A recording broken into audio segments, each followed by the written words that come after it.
The Dragon Mind of Zen by Vajragoni. This work is dedicated to my beloved and esteemed teacher, Tozen, who pointed the way and who began it all. Preface. The Dragon's Whisper. In the shadowed folds of time, where the veils of illusion thin and the pulse of eternity hums, there exists a relic of ineffable mystery. The Dragon Mind of Zen Tarot Deck. This is no ordinary deck, born of medieval Europe's divinatory whims, gilded with cups, wands, or swords to map transient destinies. It does not stoop to predict fortunes or flatter the ego with fleeting promises of fate. It is a living Dharma gate, a conduit to the unborn mind, the primordial, imageless essence that precedes all form, all birth, all death, a radiant void that whispers truth beyond the grasp of samsara's shadows. Forged in the crucible of ancient Chan wisdom, its origins are woven into the winds of the Lankavatara Sutra, where the doctrine resounds. What the mind focuses on determines its reality. To touch this deck is to grasp a spark of the Tathāgatagarbha, the Buddha nature latent in all, a light that pierces delusion's veil and beckons the seeker to the eternal now. The genesis of the deck is a myth etched in the annals of Zen, a tale whispered in the cloisters of ancient China, where mist-shrouded peaks stood as sentinels to the divine. Centuries ago, in a forgotten monastery perched atop a dragon-guarded mountain, its cliffs jagged with the bones of the earth, a reclusive adept named Tathāgatagarbha, the thunderbolt of the thus gone, sat in profound meditation. His mind, honed through decades of koan wall-gazing meditation that dissolves the self into boundless awareness, pierced the veil of samsara, glimpsing the unborn mind's radiant void. Beneath a sky ablaze with stars that mirrored the dragon's eyes, he wove the unborn's light into 45 obsidian cards, each a shard of eternity, their surfaces rippling with unseen energies, alive with the pulse of the Tathāgatagarbha. The reverse of each bore the black dragon eye mandala, a swirling pupil of gold and indigo, its gaze a symbol of piercing clarity that unveils the gateless gate. Tathāgatavajra's act was no mere craft but a sacred transmission, a koan made manifest, each card etched with silver teachings drawn from the Lankavatara Sutra's mind-only doctrine, designed to awaken the Bodhichild, the seed of enlightenment within the seeker's heart. Unlike the 78 cards of traditional tarot, bound by structured arcana and human narratives, these 45 are unbound by hierarchy or sequence, their obsidian surfaces unadorned yet vibrant, pulsing with the unborn's breath. No titles or numbers mar their faces. Instead, each bears a teaching, a vision, a question scripted in the language of the eternal, shimmering with a light that transcends the mundane. To draw a card is to step into a mindscape where dragons roar through illusions, and the adept's gaze unveils the truth of the Tathāgatagarbha. These are not tools for fortune-telling, but portals to gnosis, each activating latent wisdom, demanding the surrender of ego, desire, and fear. Yet, they carry a stern warning. To misuse them is to court Mara's seductive whispers, the collective darkness of ignorance that binds the soul to suffering's wheel. The philosophy of the unborn mind, rooted in the Lankavatara Sutra, is the heart of the deck's transformative power. The unborn is not a deity, nor a metaphysical abstraction, but the primordial ground of existence, the imageless essence that precedes all phenomena, form, sensation, perception, mental formations, consciousness. The sutra teaches that reality is mind-made, a projection of habit energy shaped by focus.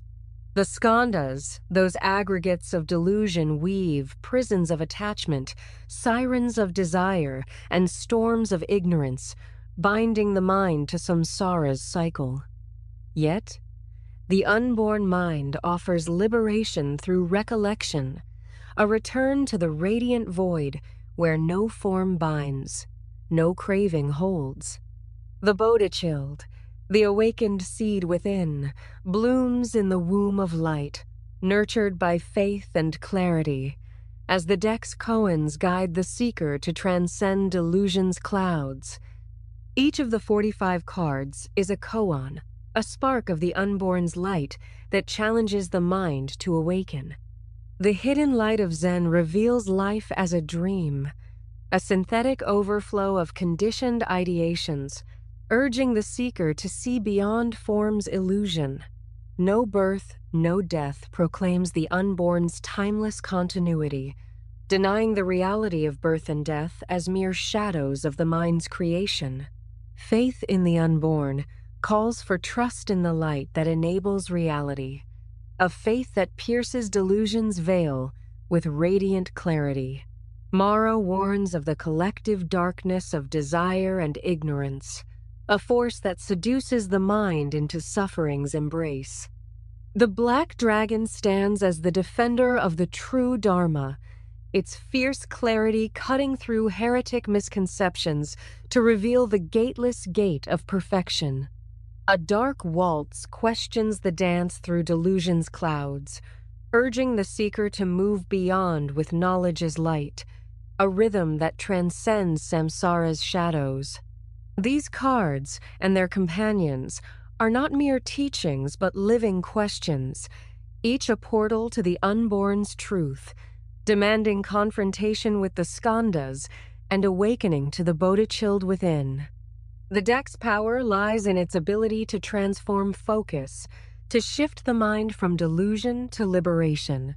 The Tathāgata embodies the undivided, indestructible essence of the mind, its sheer productiveness, birthing all phenomena while remaining untouched by samsara's cycles.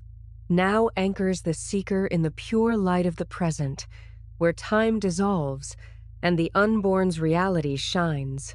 Liberation questions how enlightenment is attained amidst imprisonment, offering freedom through the cessation of craving. The Dharmakaya reveals the obscure power of the unborn, the basis of all creation, while the Zen mind demands a pure heart to enter the permanent principle of all Buddhas. Each card is a koan, a paradox that shatters the ego's illusions, inviting the seeker to recollect the unborn's light, to abide in the radiant void where no shadow holds sway. The interplay of delusion and liberation is the deck's mystic heart. Mara, the collective force of desire and ignorance, weaves webs of suffering, prisons of attachment, sirens of temptation, ghosts of craving that bind the mind to samsara. Yet, the unborn mind, through the deck's koans, offers a path beyond, as it demands raw acceptance of reality, unfiltered by thought or desire. Thunder on a drop of rain illuminates the fleeting nature of ignorance, each generation learning timeless lessons.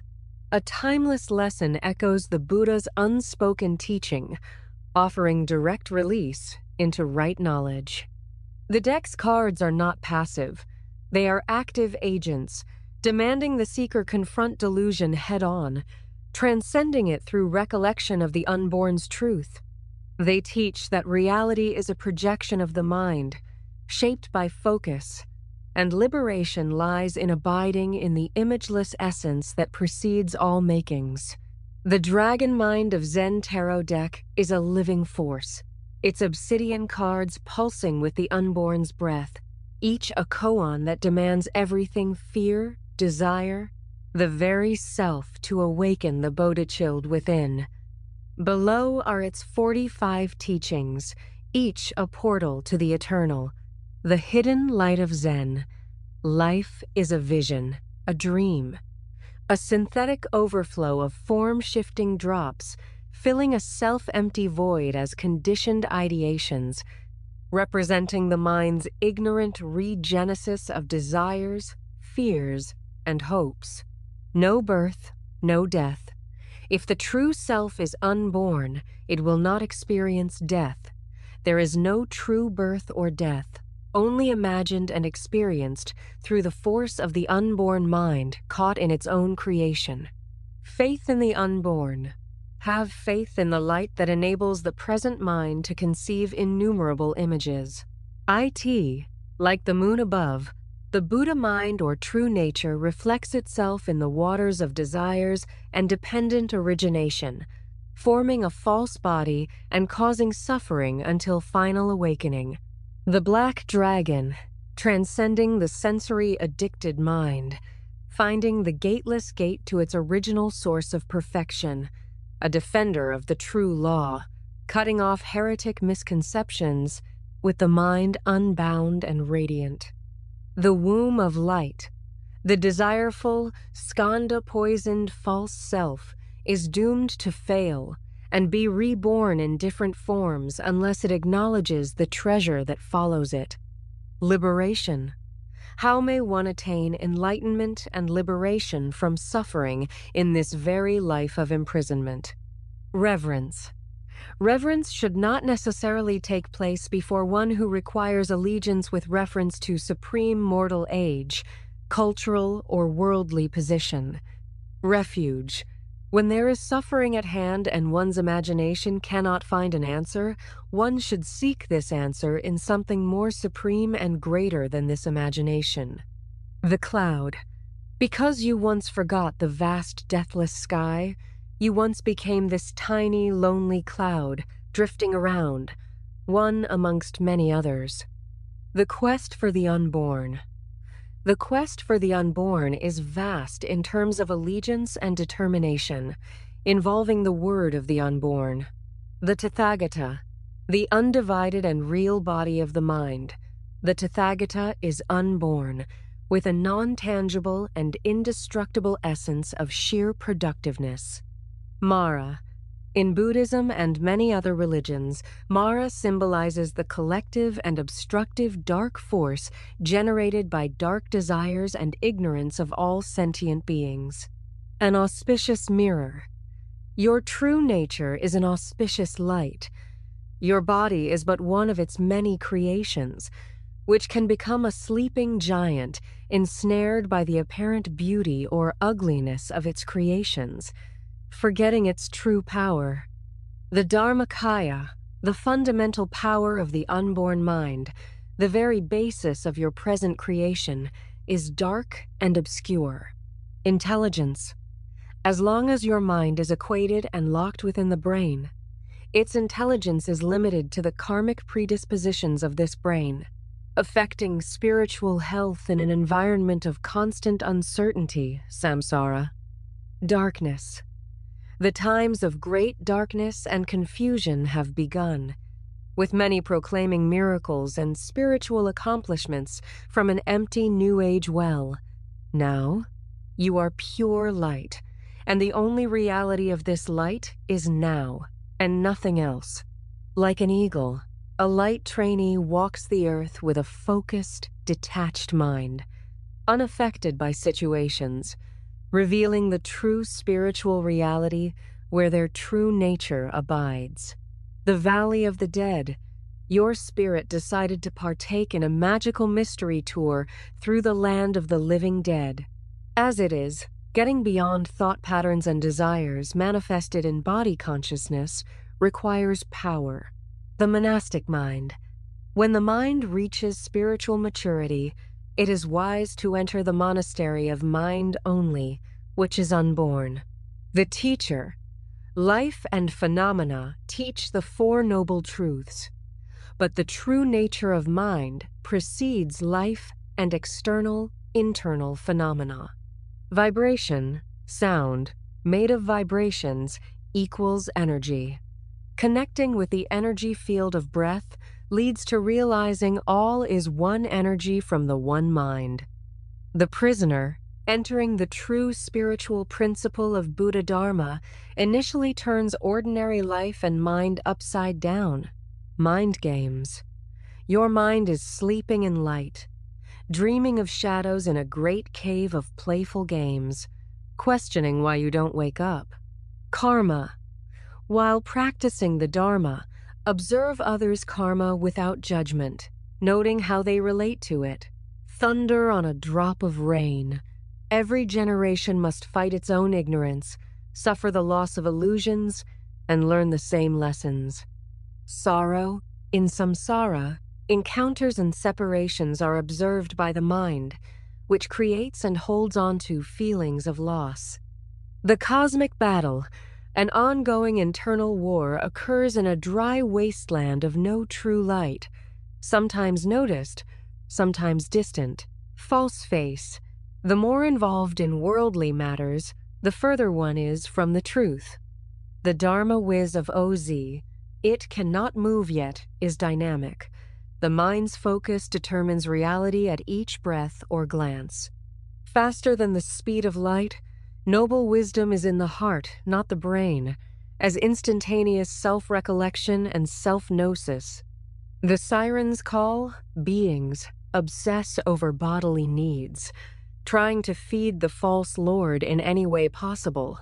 A capricious ghost, nirvanic mind illuminates flawlessly, yet a mind stands in the way, offering empty promises like a ghost. A timeless lesson, the Buddha's teaching, though unspoken, offers direct entrance into right knowledge and release, still available today. Alpha and Omega. Oh, how wonderful, how indescribable. It is there.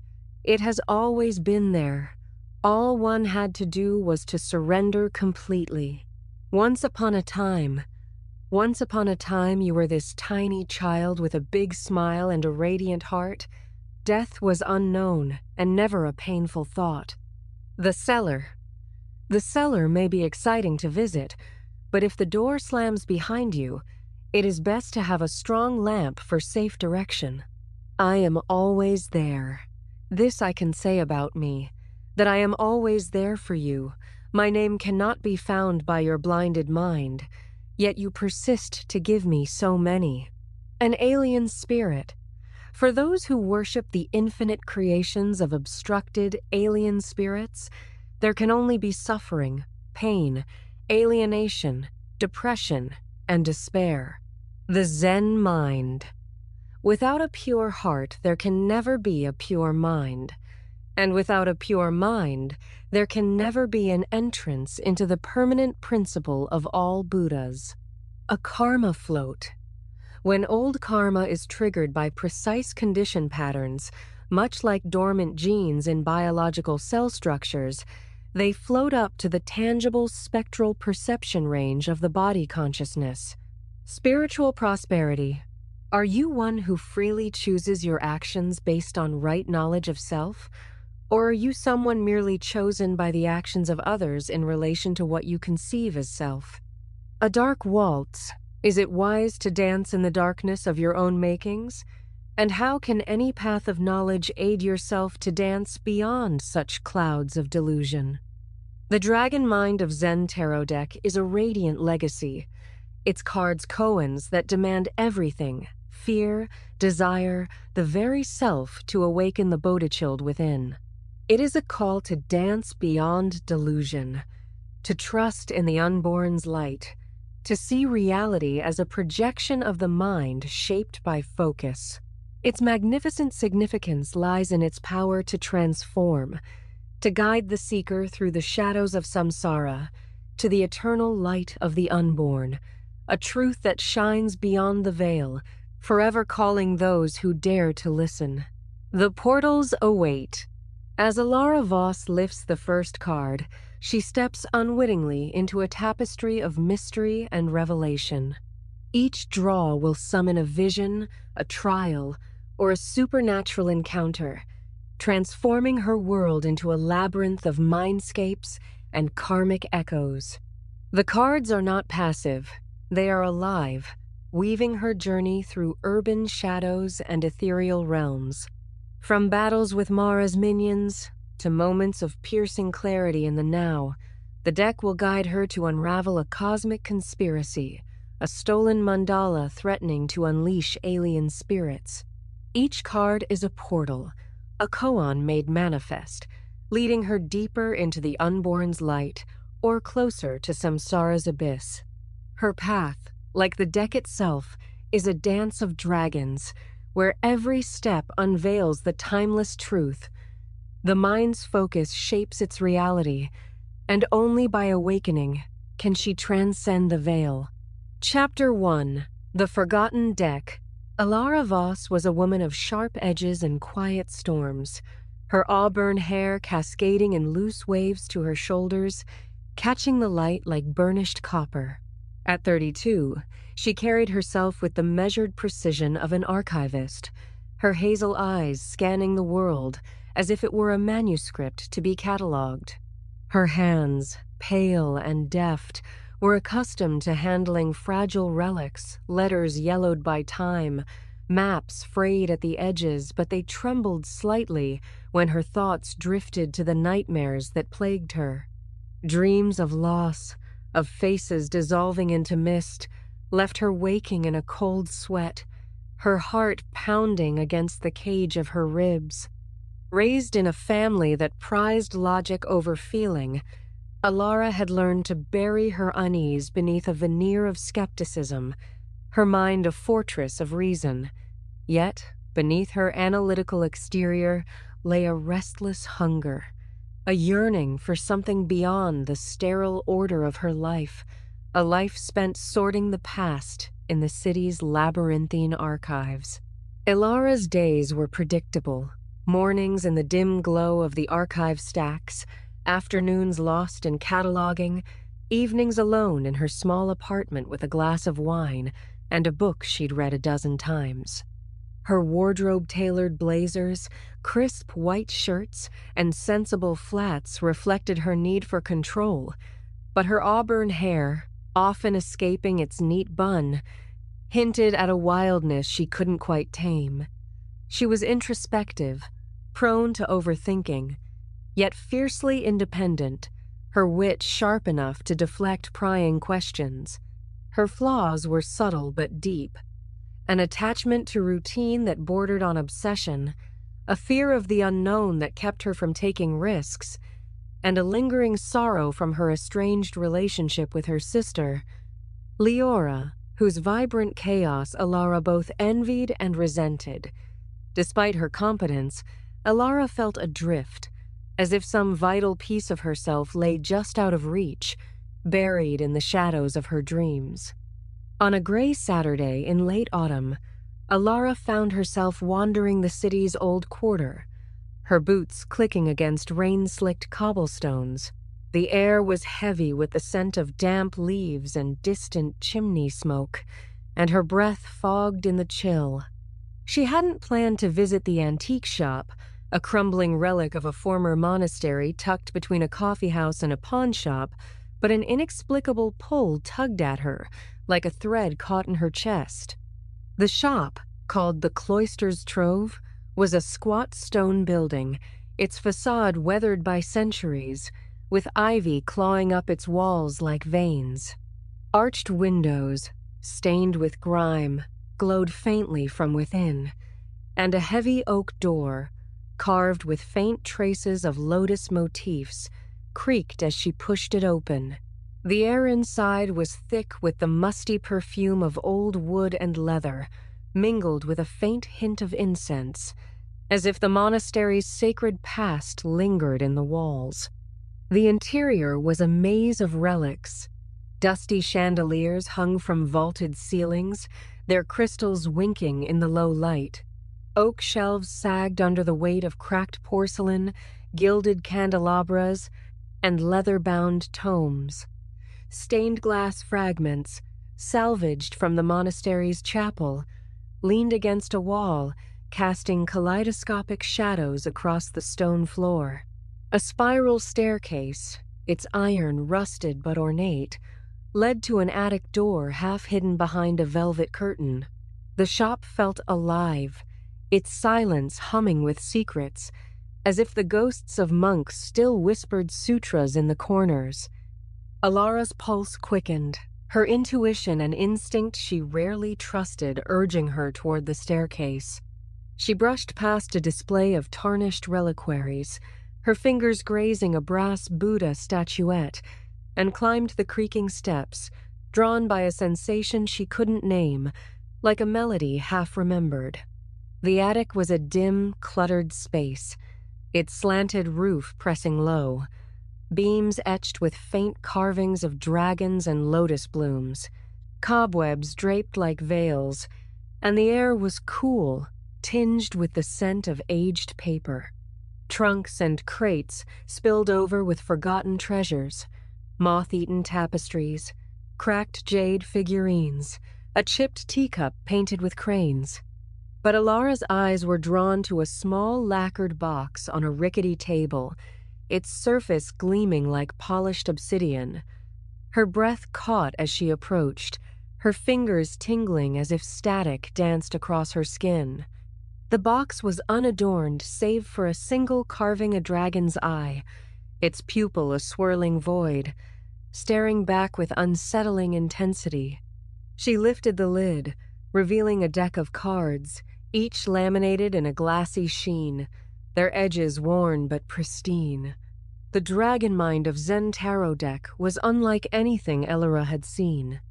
Traditional tarot decks Rider-Waite or Thoth were familiar to her from college dabblings, with their vivid imagery of fools, towers, and stars. But these 45 cards were different, austere yet alive, their faces blank of traditional icons, inscribed instead with cryptic phrases in elegant, silver script. The backs of the cards captivated her most. Each bore the black dragon eye mandala, a hypnotic spiral of black and gold, the dragon's pupil seeming to pulse with a life of its own. She ran her fingers over one, feeling a faint warmth, as if the card were a living thing. The mandala's design was both fierce and serene, evoking a paradox, a guardian's gaze that pierced illusions yet invited contemplation. Alara was impressed, not by ornate artistry, but by the deck's raw presence, its promise of secrets waiting to be unlocked. She purchased the deck without hesitation, the shopkeeper, a gaunt man with eyes like clouded glass, offering only a cryptic smile as he wrapped it in silk. Back in her apartment, Alara felt the weight of the day settle into her bones. Her home was a sanctuary of order, a compact one-bedroom in a converted warehouse, its exposed brick walls softened by a single potted fern and a scattering of candles. Bookshelves groaned under the weight of history texts, their spines worn from years of study, and a small kitchen table doubled as her workspace, cluttered with notebooks and a half-empty bottle of Merlot. The city's pulse thrummed outside her window car horns, distant laughter, the low hum of neon signs, but inside, the air was still, heavy with anticipation. Her auburn hair, freed from its bun, spilled over her shoulders as she sank into a chair, the lacquered box before her. The silk wrapping fell away like a shed skin, revealing the deck's obsidian sheen, each card catching the glow of her pendant lamp, a single orb of amber light suspended above the table. Alara's fingers hovered over the deck, her rational mind wrestling with the inexplicable pull she'd felt since the attic.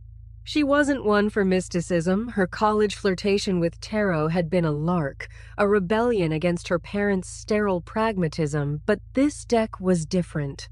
The black dragon eye mandala on each card's back seemed to watch her, its spiral pupil swirling with depths that made her dizzy.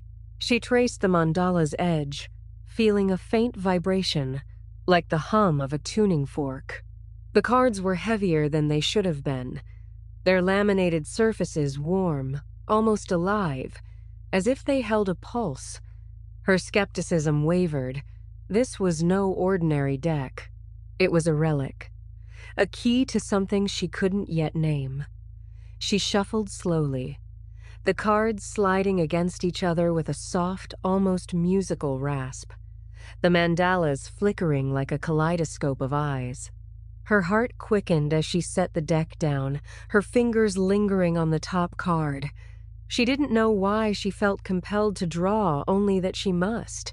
The room seemed to hold its breath, the candle flame steady despite a faint draft. She drew the card and turned it over, revealing silver script against a field of deep indigo. I am always there.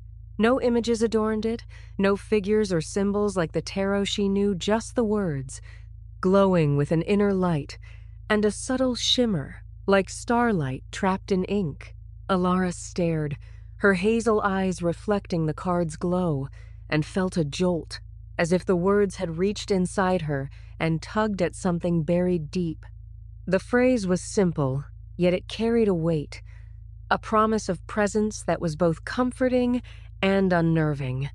It suggested something eternal, ineffable, a nameless essence that had always been with her, hidden beneath the noise of her thoughts.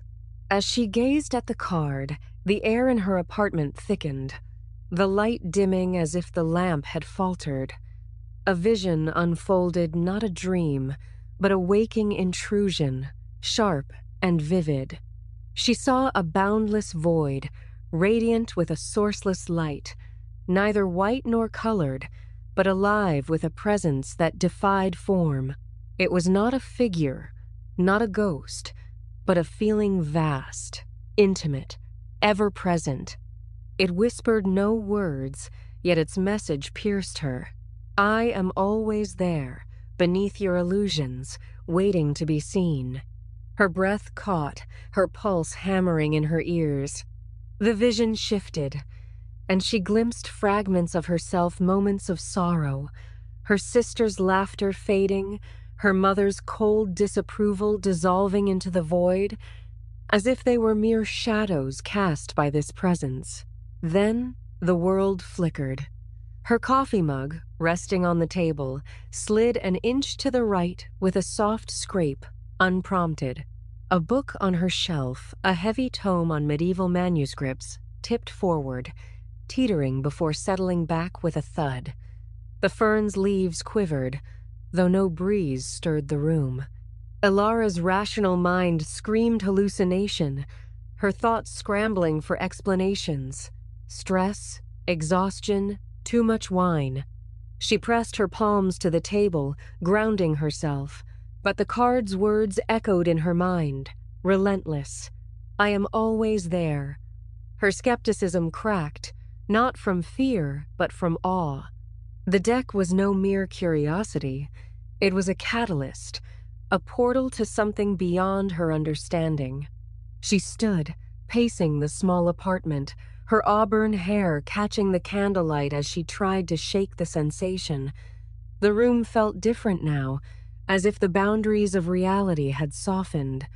She glanced at her reflection in a small mirror on the wall, half expecting to see the dragon's eyes staring back. Instead, her own face looked unfamiliar, her hazel eyes wide with a mix of dread and curiosity. She returned to the table, the card still face up, its indigo surface shimmering faintly. She reached for it, then hesitated, her fingers trembling. What was this deck? Why did it feel like it knew her?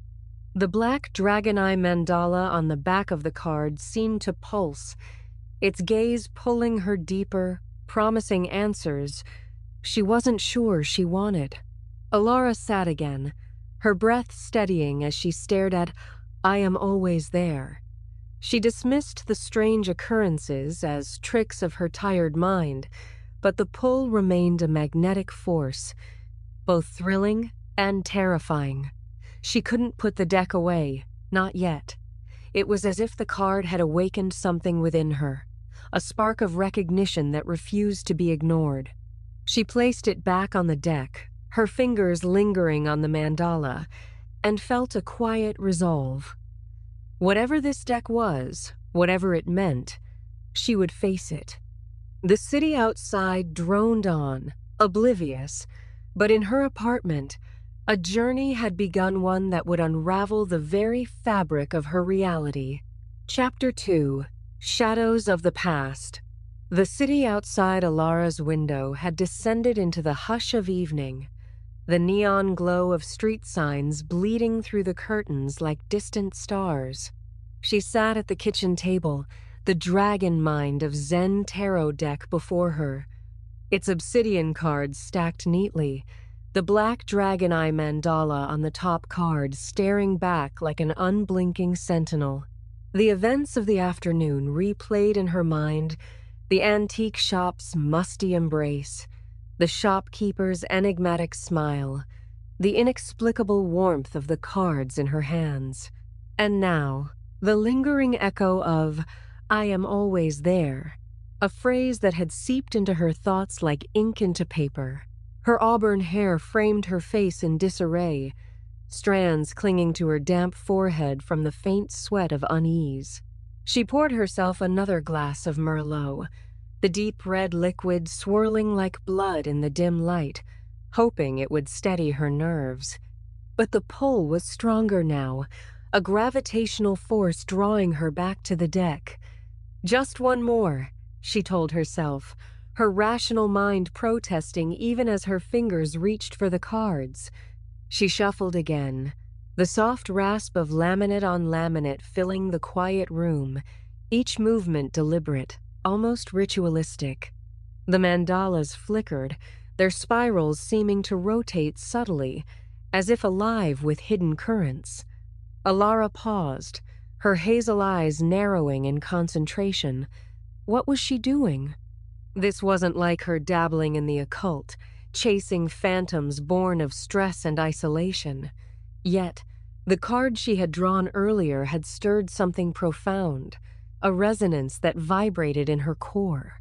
She drew the next card, flipping it over with a mix of trepidation and curiosity. The silver script gleamed against a backdrop of swirling mists, a karma float. Like the previous one, it bore no images, only the words and a faint, ethereal glow that pulsed in rhythm with her breath. The phrase intrigued her immediately. Karma floated evoked images of something buoyant yet submerged, dormant seeds waiting for the right conditions to bloom. Alara's archivist mind raced, connecting it to concepts she'd read in passing. Karma as accumulated actions, floating through lifetimes like genetic markers in a bloodline. But this felt personal, as if the card were speaking directly to her hidden history. She set it beside the first card, studying them side by side, the indigo and misty hues blending in the lamplight. A faint headache bloomed behind her eyes, and she rubbed her temples, dismissing it as fatigue. But as she stared, the room began to shift, the edges blurring like a photograph out of focus. The vision came without warning, crashing over her like a wave. It wasn't a gentle unfolding this time, but a torrent of images, fragmented and vivid, pulling her into a vortex of memory that wasn't her own. She gasped, her hands gripping the table's edge as the apartment dissolved around her. First, she saw a misty valley in ancient China, the air thick with the scent of pine and incense. A robed figure, her ancestor, knelt before a stone altar, guarding a glowing mandala etched with a dragon's eye. Whispers echoed, "Protect the unborn's seal." The scene shifted abruptly to a medieval European monastery, where a hooded scholar, another forebear, hid scrolls in a secret compartment, his hands trembling as shadows lurked at the edges. The artifact must not fall to the alien spirits. Then, closer in time, a Victorian parlor where a woman with auburn hair like her own clutched a lacquered box, her eyes wide with fear as mirrors reflected twisted faces not her own. Alara's breath came in ragged bursts as the flashbacks intensified. each one layering onto the next like pages in a forbidden book. She saw battles in ethereal realms, dragons clashing with formless entities dark, whispering forces that fed on ignorance and desire. Alien spirits, the visions named them. Not extraterrestrial, but obstructed energies. Karmic echoes twisted by eons of delusion. They stalked the Guardians, seeking to shatter the artifact, a ancient Zen relic, a mandala that sealed the veil between worlds. Her family, it seemed, were custodians of this legacy, passed down through bloodlines like a genetic curse. Dormant karma, floating like genes, activated now in her, triggered by the deck's touch. The apartment snapped back into focus, but the visions lingered, imprinting themselves on her mind. Alara staggered to her feet, her wine glass tipping over, the Merlot spilling across the table like a bloodstain. She moved to the sink, splashing cold water on her face, her reflection in the small mirror above it distorted by droplets. But as she looked up, her heart froze. In the mirror, her hazel eyes stared back not alone. Whispers slithered from the glass, faint but insistent. "We see you." The seal weakens. Her reflection rippled, and for a split second, she saw not her face but a shadowy form, eyes glowing with malevolent hunger. She spun around, but the room was empty, the whispers fading into the hum of the refrigerator. Shaken, Alara returned to the table, wiping up the spill with trembling hands. The card, a karma float, lay untouched, its mist-like background seeming to swirl more actively now. She flipped through her notebook, jotting down fragments of the vision's ancient China, monastery, Victorian woman, alien spirits. Her archivist training kicked in, urging her to research, to connect the dots. But this wasn't history she could catalog. It was personal, visceral. The family secret gnawed at her. Were her nightmares echoes of this guardianship? Had her estrangement from Leora stemmed from some unspoken legacy? And the artifact, what was it? The deck itself, perhaps? Or something tied to it, like the mandala on the cards? As night deepened, the whispers returned. Subtle at first, rustling curtains, a door creaking open an inch. Alara glanced at every reflective surface, the window, a polished spoon on the counter, even her phone screen. In each, fleeting shadows danced, whispers growing bolder. Guardian. Awaken. Or fall. She dismissed them as hallucinations, her mind reeling from the visions, but the fear was real, coiling in her gut. The deck had activated something, a karmic float rising to the surface, dragging her into shadows of the past. She needed answers, but where to start? Her sister. Perhaps Leora might know family stories she'd ignored. Or the shopkeeper, with his knowing smile. Alara paced the apartment, her auburn hair catching the moonlight filtering through the blinds. The visions replayed in her mind, each one revealing more about the artifact. A Zen mandala, forged in the light of the unborn, designed to bind the alien spirit's forces of Mara, collective delusions that preyed on the unguarded mind. Her ancestors had protected it, passing it down, but now it called to her, its power stirring in the deck. Her eyes fell on the stack again, a single card slightly askew, as if nudged by an unseen hand. Her fingers trembled as she reached for it, drawn by that same inexplicable pull. She drew it, revealing silver script against a backdrop of deep, star-flecked black. No birth, no death. The card's surface was unlike the others. Where a karma float had swirled with mists, this one seemed to absorb the light. Its black expanse vast, infinite, speckled with faint glimmers like distant galaxies. The silver words glowed with a quiet intensity, not flashing, but steady, as if carved from eternity itself. Alara's breath hitched as she read them, the phrase resonating with a truth that felt both alien and intimately familiar. No birth, no death. It suggested a reality beyond the cycle of beginnings and endings, a continuity that transcended the fleeting dramas of life. Her archivist's mind, trained to trace origins and endings, struggled to grasp it. Birth and death were anchors of history, yet this card declared them illusions, mere ripples of habit energy in the timeless sea of the unborn. As she held the card, its warmth pulsed against her fingertips, and the room dimmed, the candlelight flickering as if caught in a draught. A new vision seized her, gentler than the last, but no less profound. She stood in a boundless void, not dark, but radiant with a soft, sourceless light, like moonlight on still water. There was no ground, no sky, only an endless expanse where time dissolved.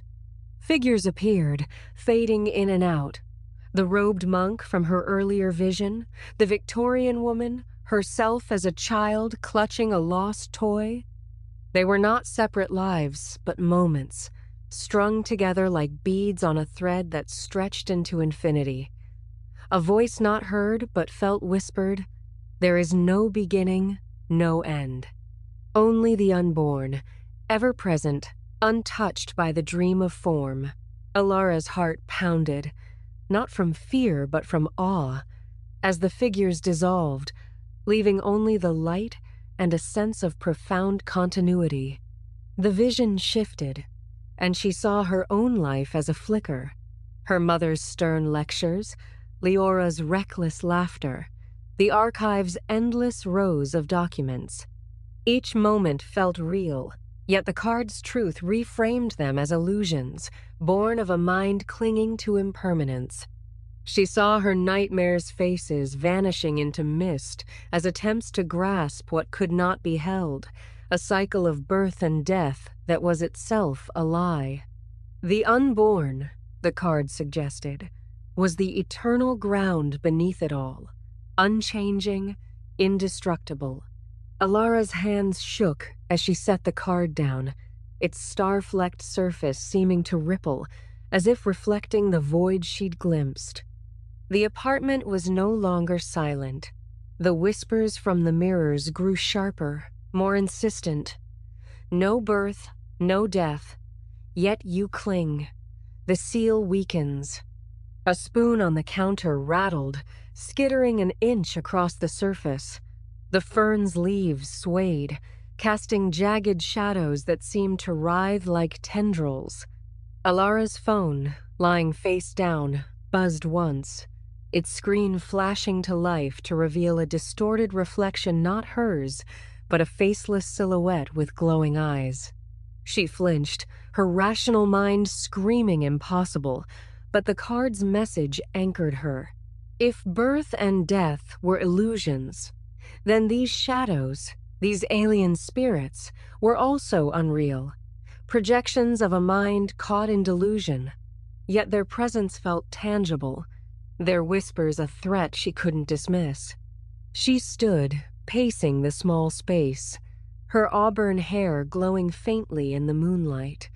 The card, no birth, no death, lay beside a karma float, their combined weight pressing on her psyche. The visions had revealed a lineage of guardians, a mandala artifact, and now this card suggested that her role transcended time itself. Her ancestors' lives, her own life, were not separate but part of a continuum, their karma floating into her present, activated by the deck. The whispers grew louder, now from the window. "Guardian, you cannot hide." Alara spun, expecting to see those glowing eyes, but saw only the city's skyline, its lights flickering like the stars on the card. She grabbed her notebook, scribbling frantically. "Mandala, Guardians, alien spirits, no birth, no death. The card's teaching was clear. Her fears, her past, even the spirits, were illusions born of habit energy. But the supernatural occurrences, the moving objects, the distorted reflections, felt like warnings, as if the deck had awakened something beyond her control. She thought of Leora, her sister's wild stories of family curses dismissed as nonsense. Had Leora known something? And the shopkeeper, his cryptic smile, suggested he'd known the deck's power. Ilara's head spun, the Merlot forgotten, the fern shadows now resembling dragons in her peripheral vision. The card, No Birth, No Death, seemed to watch her. Its starry black surface a mirror of the void she'd seen. It was more than a teaching. It was a challenge, a call to see through the illusion of her life's boundaries.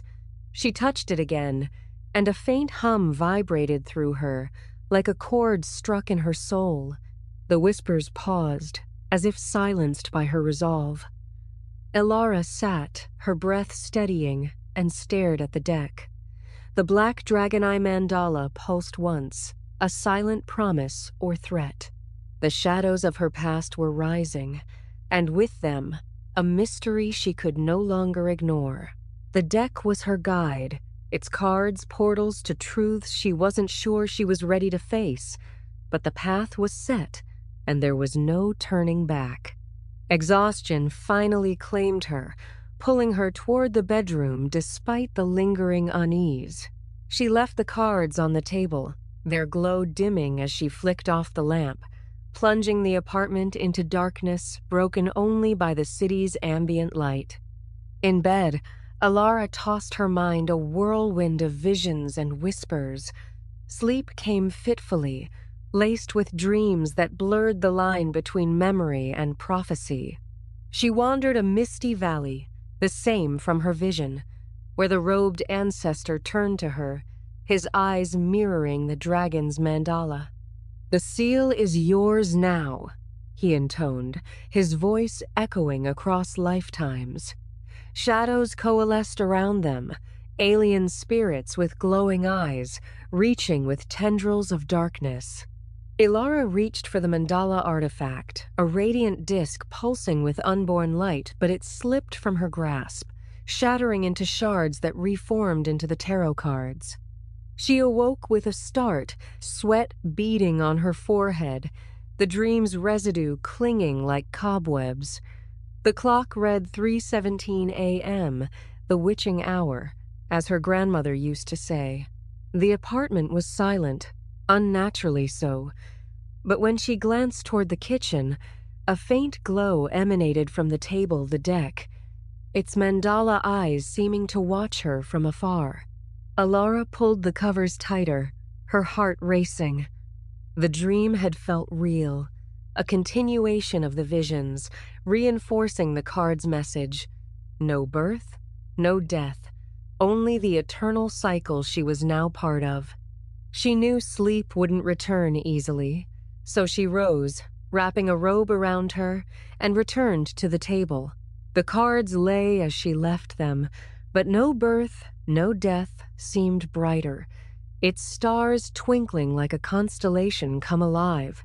She didn't draw another yet, but sat there, notebook in hand, sketching the mandala from memory, tracing its spirals as if to anchor herself. The whispers had ceased, but the air felt charged, expectant. Tomorrow, she decided, she'd confront the shopkeeper, demand answers about the deck's origins.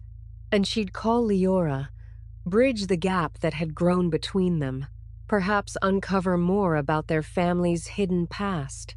The mystery was unfolding, shadows lengthening, but in the card's timeless truth, Ilara found a glimmer of resolve. The unborn awaited her recognition, and with it, perhaps, the power to face whatever darkness stirred.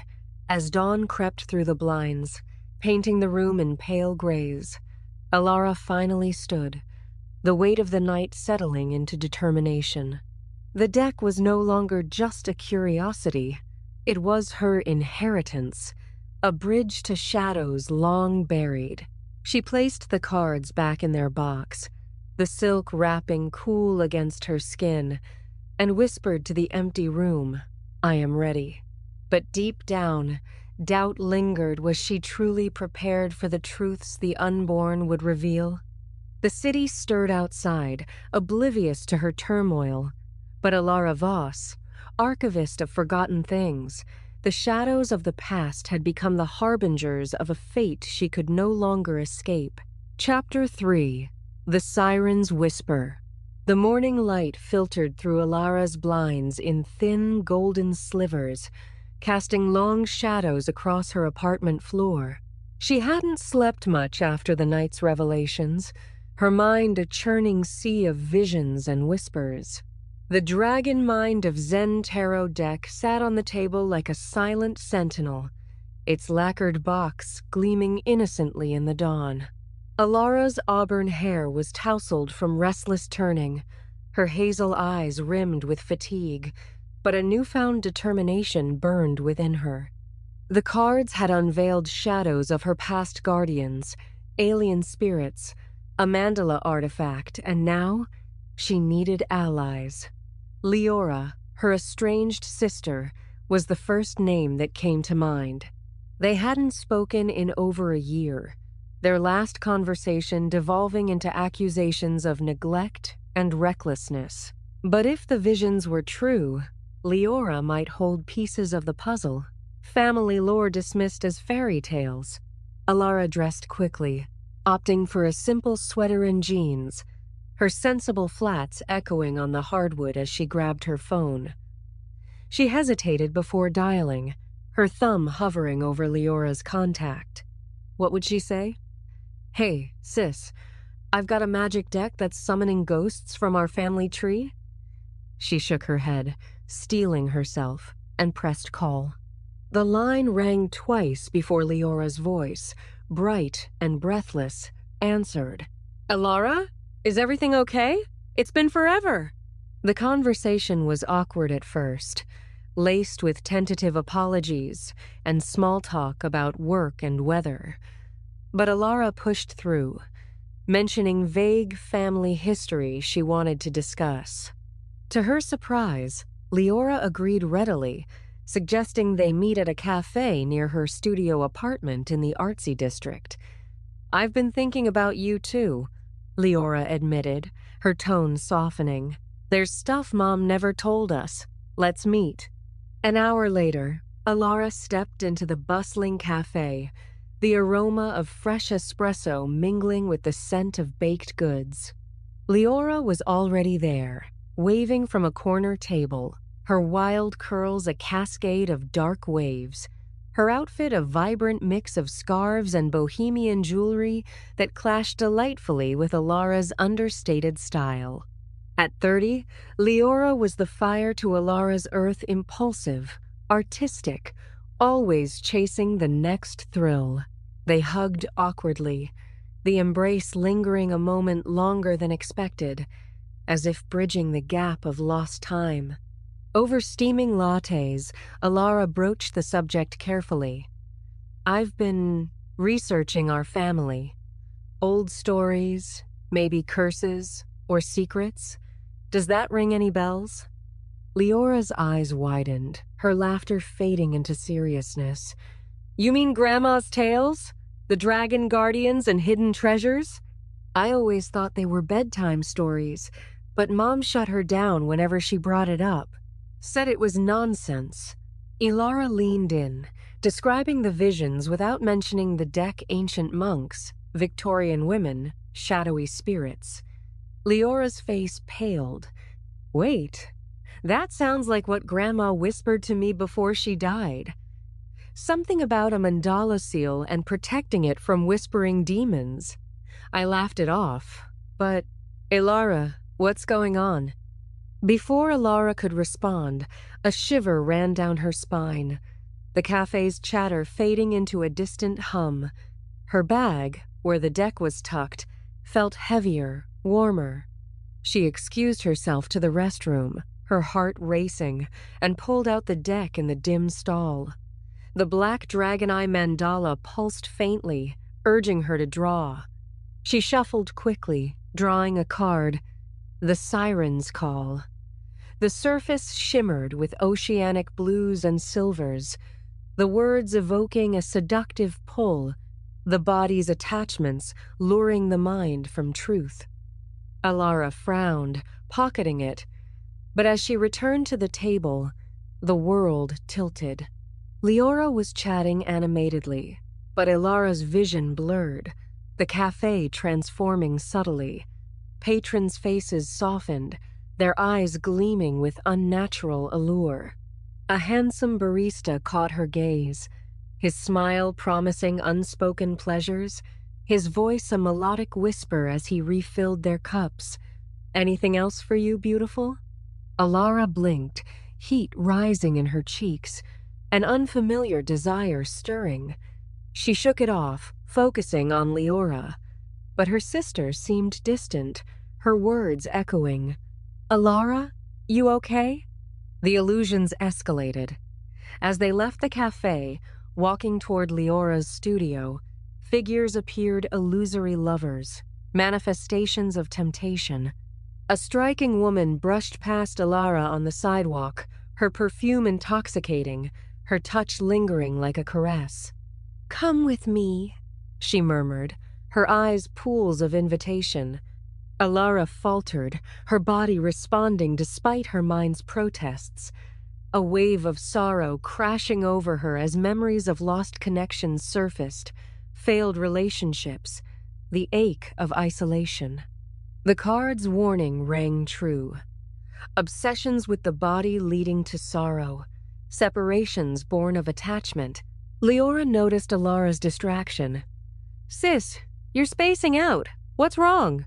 They reached Leora's studio, a loft filled with canvases splashed in chaotic colors, sculptures of twisted forms evoking inner turmoil. Alara confessed then, pulling out the deck. It's connected. I found it in an old shop, and it's showing me things." Leora's skepticism melted into curiosity as Alara drew another card for her. Sorrow. The card's face was a somber gray, scripted words speaking of impermanence, the mind's seduction creating loss through fleeting encounters. As Leora held it, the illusions intensified. In the studio's mirrors, Leora had several for her art the reflections warped. Alara saw not herself, but spectral figures, lovers from past visions, their embraces turning to dust, evoking deep sorrow. One illusion materialized fully, an ethereal man, handsome and sorrowful, reaching for Alara. "Stay with me," he whispered, his touch cold yet alluring, pulling her toward a near-fatal distraction, an open window ledge, the city streets far below. Leora's screams snapped her back. "Alara, no!" The sisters clung together as the illusion faded, the room's air thick with residual energy. "What the hell was that?" Leora gasped. Alara explained the card's power, the visions of guardians and spirits. "It's the Shadow Collective, or something like it. They're trying to stop me from awakening the mandala." Leora, shaken but resolute, nodded. Grandma's stories mentioned sirens of the flesh tempting guardians away. "We have to fight this together." They spent the afternoon poring over family albums Leora had kept, uncovering clues. A faded photo of their grandmother holding a lacquered box, her eyes fierce and knowing, as if staring directly at them across time. The image drew them closer, stirring shared memories of Grandma's warm kitchen. Her tales spun like threads of magic during summer visits. "Remember how she'd make us promise to guard the light?" Leora said, her voice cracking with emotion. Alara nodded, tears welling as she traced Grandma's face in the photo. "I thought it was just games, but she was preparing us."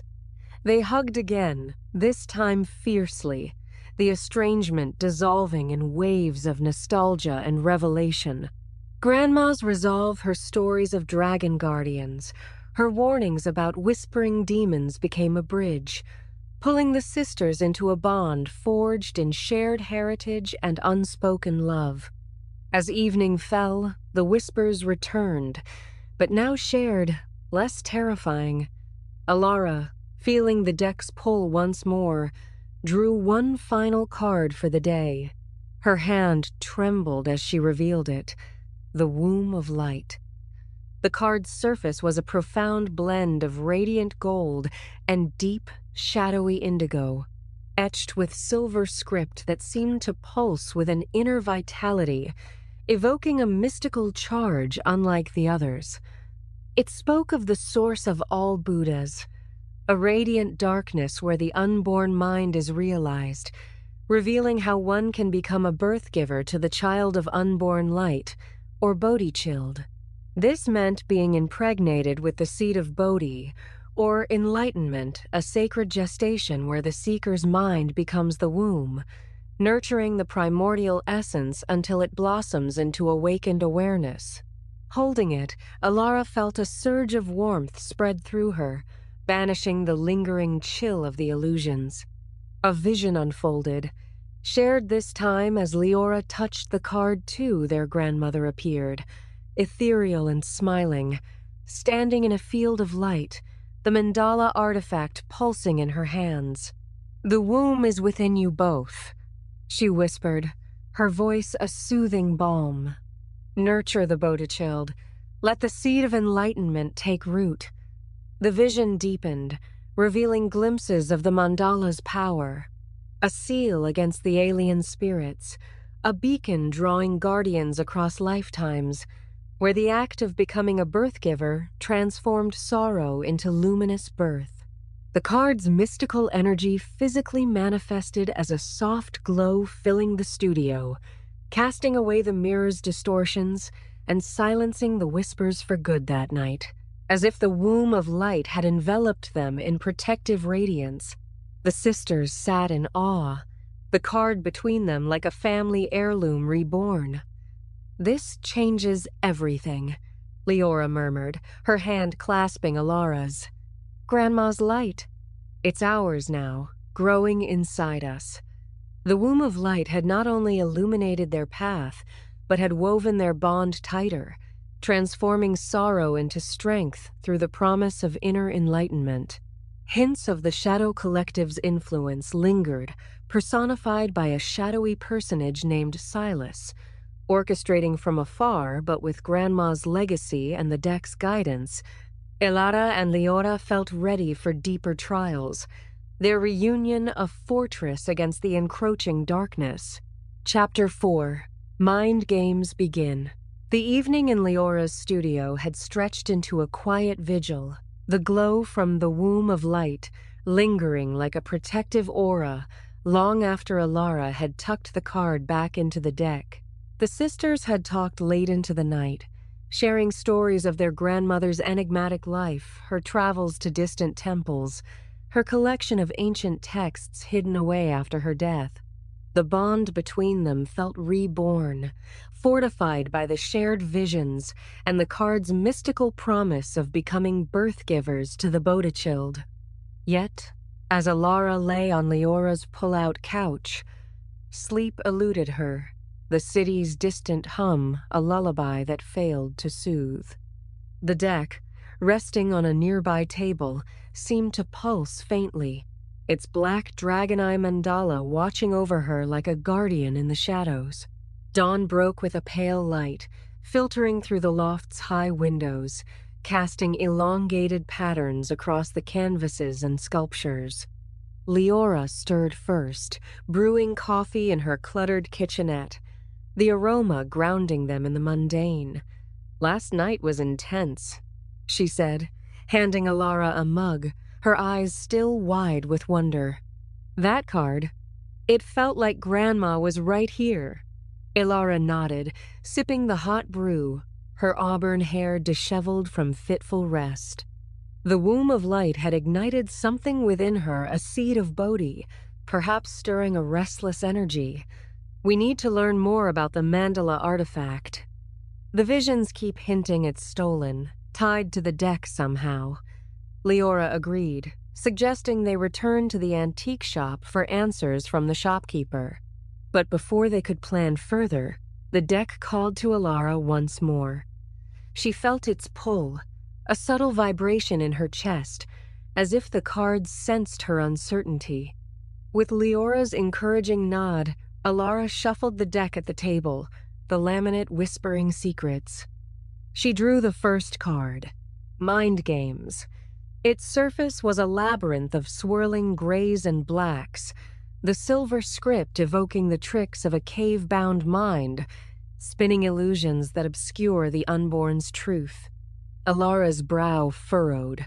The card felt like a warning, a mirror to her doubts. Mind games, she murmured, like the illusions yesterday, playing with our perceptions. As she set it down, the room shifted subtly, the air thickening, colors muting. Leora noticed, too, her hand reaching for Alara's.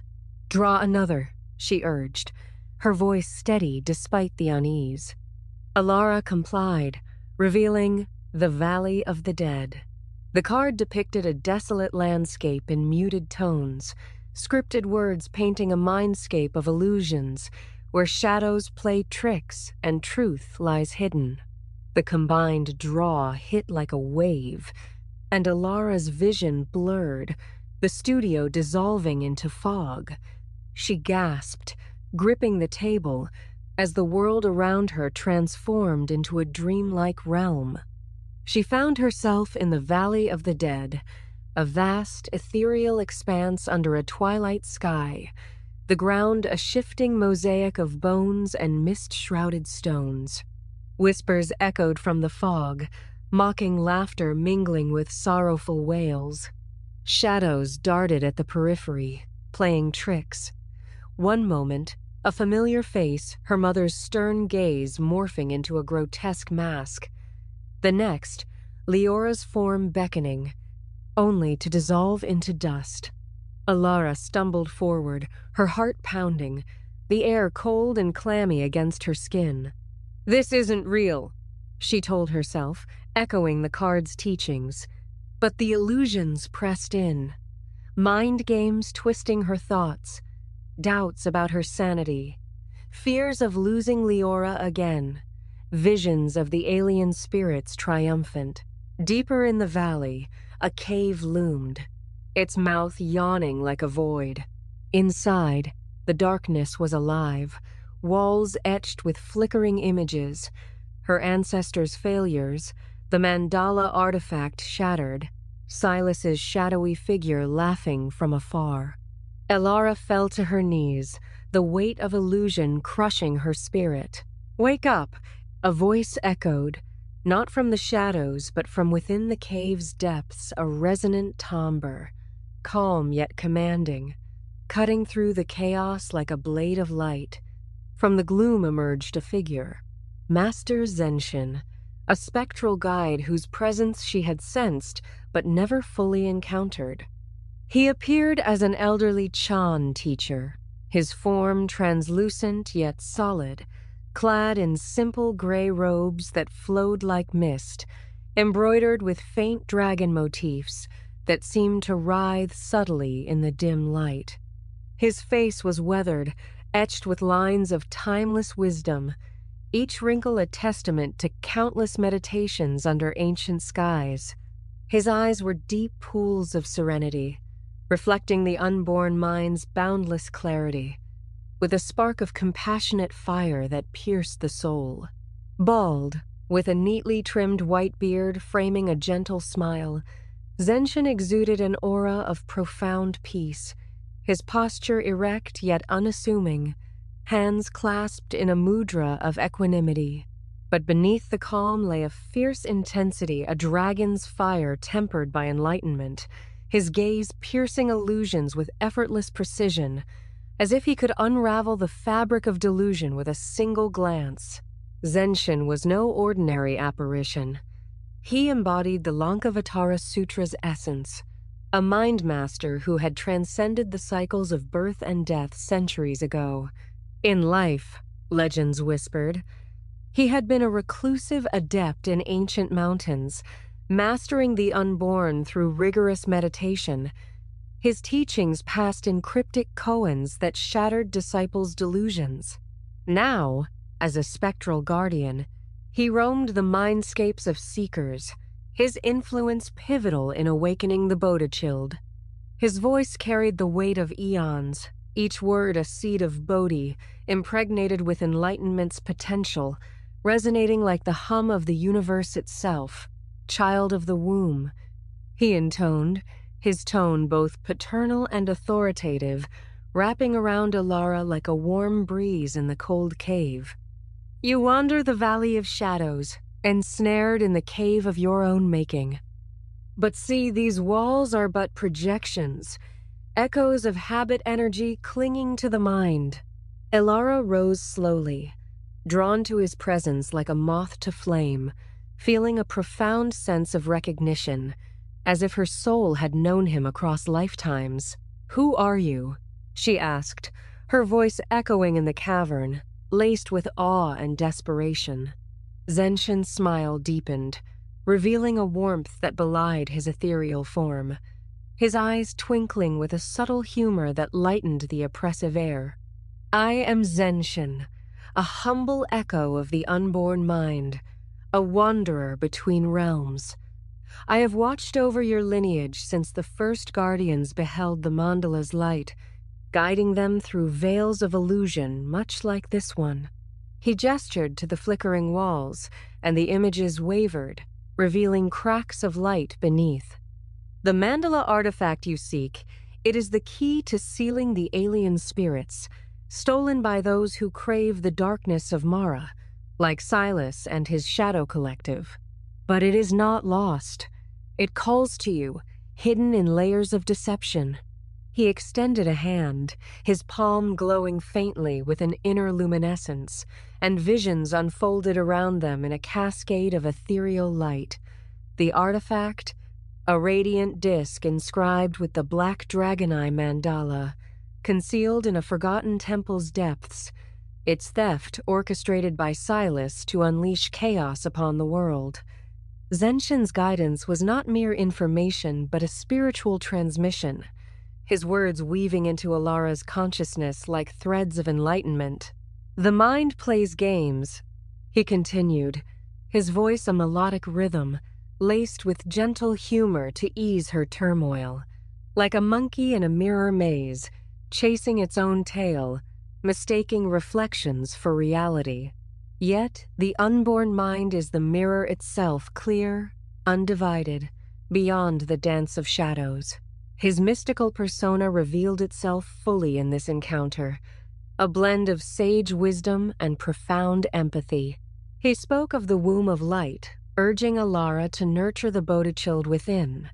"You are the birth giver, impregnated with the seed of Bodhi. Let it grow. Focus not on the illusions that bind, but on the gateless gate, the entrance to the unborn that requires no key but your own awareness," he demonstrated, with a simple gesture, waving his hand through a shadowy illusion, dispersing it into motes of light, teaching her to do the same. Alara mimicked him, her hand passing through a vision of Silas, feeling the delusion shatter, a rush of clarity flooding her being. Zenshin's laughter echoed softly, warm and encouraging. "See? The power was always yours. The valley of the dead is but a dream. Awaken, and it vanishes." This spiritual guidance was transformative, a pivotal realization for Alara the unborn mind as her true nature, eternal and unassailable. Zenshin revealed practical clues. The artifact's location hinted in ancient scrolls at the antique shop, guarded by riddles only a true guardian could solve, such as, what is born yet unborn? Light in darkness? He emphasized the lineage. Your grandmother knew this. Her spirit lingers in the womb of light you carry. As he began to fade, his form dissolving into shimmering particles, His final words lingered like a mantra. The deck is your ally, but the power lies in your mind's focus. Return and seek the gateless gate. Remember, I am always with you, an echo in the silence. The valley dissolved, and Alara awoke in the studio, gasping, Leora at her side. You were gone, your eyes glazed over, Leora said, worry etching her face. Alara recounted the encounter, describing Master Zenshin in vivid detail, his serene eyes, his robes flowing like mist, his voice that resonated like a distant bell tolling truth. As she spoke, a warmth spread between them, the air shimmering faintly as if Zenshin's essence had followed her back. Leora's eyes widened, her laughter turning to tears of recognition. I saw him too in my mind, like a flash his smile, his words about the womb of light. It felt real, sis. The shared vision ignited a spiritual breakthrough, a profound shift in their awareness. Alara felt the seed of Bodhi stir within her, a luminous presence awakening, dissolving the remnants of doubt and fear. Tears streamed down her face, not from sorrow but from joy, the unborn mind revealing itself as an ever-present reality, beyond the illusions of the valley. Leora too experienced the surge, her artistic soul resonating with the mystical charge. It's like Grandma's stories coming alive, she whispered, her voice trembling. We're not alone.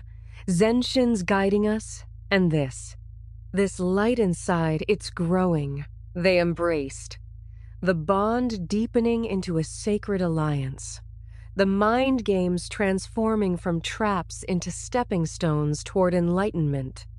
Empowered by Zenshin's pivotal guidance, the sisters resolved to confront the shopkeeper, armed with new clues about the ancient scrolls and riddles.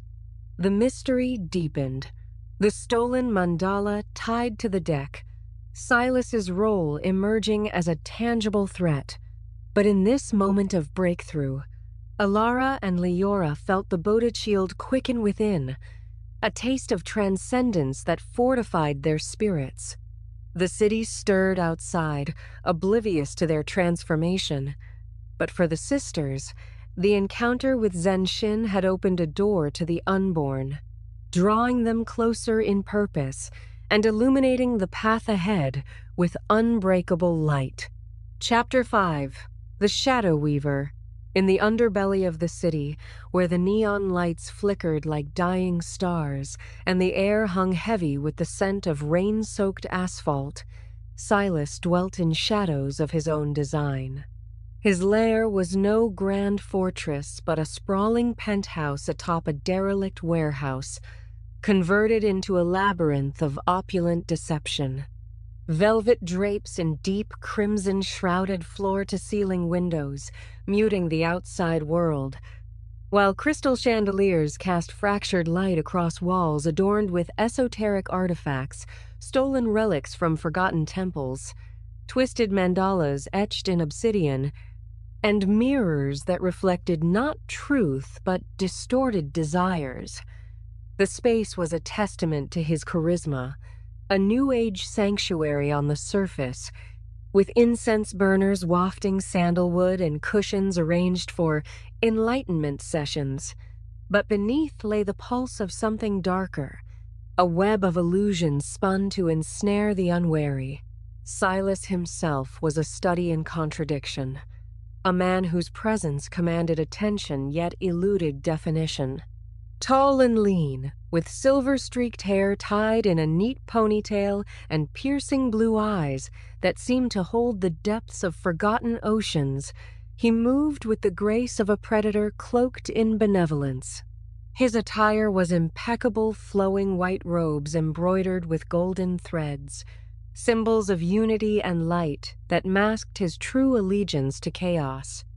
At 55, his face bore the marks of a life lived on the edge, faint scars from ritualistic encounters, a perpetual half-smile that could charm a serpent, and a voice like velvet over steel, smooth yet laced with an undercurrent of command. He posed as a guru, leading workshops on cosmic alignment and inner harmony, drawing in seekers with promises of transcendence. But those who delved deeper found themselves lost in his web, their energies siphoned to fuel his ambitions. His origins were rooted in betrayal and ambition, a tale as twisted as the paths he wove. Born Elias Thorne in a small, fog-shrouded town on the English coast, he was the son of a disillusioned archaeologist and a mystic mother who dabbled in occult arts. Young Elias grew up amid dusty tomes and whispered incantations, his father's excavations unearthing ancient Zen relics that sparked a hunger in him, not for enlightenment, but for power. At 18, a pivotal discovery changed everything. A fragment of the Lankavatara Sutra, hidden in a ruined abbey, revealing glimpses of the unborn mind. But where others saw liberation, Elias saw opportunity, a force to bend to his will. Corrupted by early encounters with alien spirits during a forbidden ritual, he shed his name, becoming Silas, a self-proclaimed vessel for higher forces. He traveled the world, amassing followers and artifacts, his charisma masking a growing alliance with Mara, the collective darkness of desire and ignorance. The alien spirits, obstructed energies born of karmic delusion, found in him a willing host, granting him abilities to manipulate minds, conjure illusions, and feed on the spiritual essence of others. Silas's evil intentions were as calculated as they were malevolent, driven by an insatiable quest for dominion over the unborn's light. He viewed the unborn mind not as a path to freedom, but as a source of infinite power, a primordial essence he sought to corrupt and harness. The mandala artifact, stolen years ago from a guardian lineage, was his crowning prize, a radiant disk that sealed the veil between worlds. By fracturing it, he aimed to unleash the alien spirits fully, creating a realm where delusions reigned supreme, and he, as their conduit, would rule as a god of shadows. But the artifact resisted, its light dimming only when fed with pure energies, prompting Silas to orchestrate thefts and manipulations to sustain it. Now, his gaze turned to the questing sisters, Elara and Leora Voss, descendants of the very guardians he had thwarted. Through his network of spies, disciples posing as seekers in the city's spiritual circles, he had learned of Elara's discovery of the Dragon Mind of Zen tarot deck, a companion relic to the mandala, capable of awakening the Bodhichild and restoring the seal. Silas saw them not as threats but as prizes, Elara's analytical mind, ripe for breaking through illusions, Leora's creative spirit, a wellspring of energy to siphon. His intentions were twofold. First, to obstruct their awakening, deploying mind games and siren calls to sow doubt and sorrow, luring them into traps that would deliver the deck into his hands. Second, to corrupt them personally, turn Elara's skepticism into despair, Leora's passion into obsession, harvesting their karmic light to fully activate the fractured mandala. In his penthouse, Silas stood before a massive mirror, its surface rippling like water as he communed with the Shadow Collective, a nebulous council of spectral entities, formless whispers that coiled around him like smoke. "The sisters draw near," he murmured, his voice a silken thread. "Their bond strengthens, but so does our grasp. Send the illusions deeper. Let the valley claim their resolve." The mirrors reflected visions, Elara in the Valley of the Dead, her encounter with Zenshin, a flicker of light Silas despised. "The old echo interferes," he sneered, his eyes narrowing. "But even guardians fall. Prepare the prisoner's revolt. invert their world, and when they break, the Unborn's power will be mine."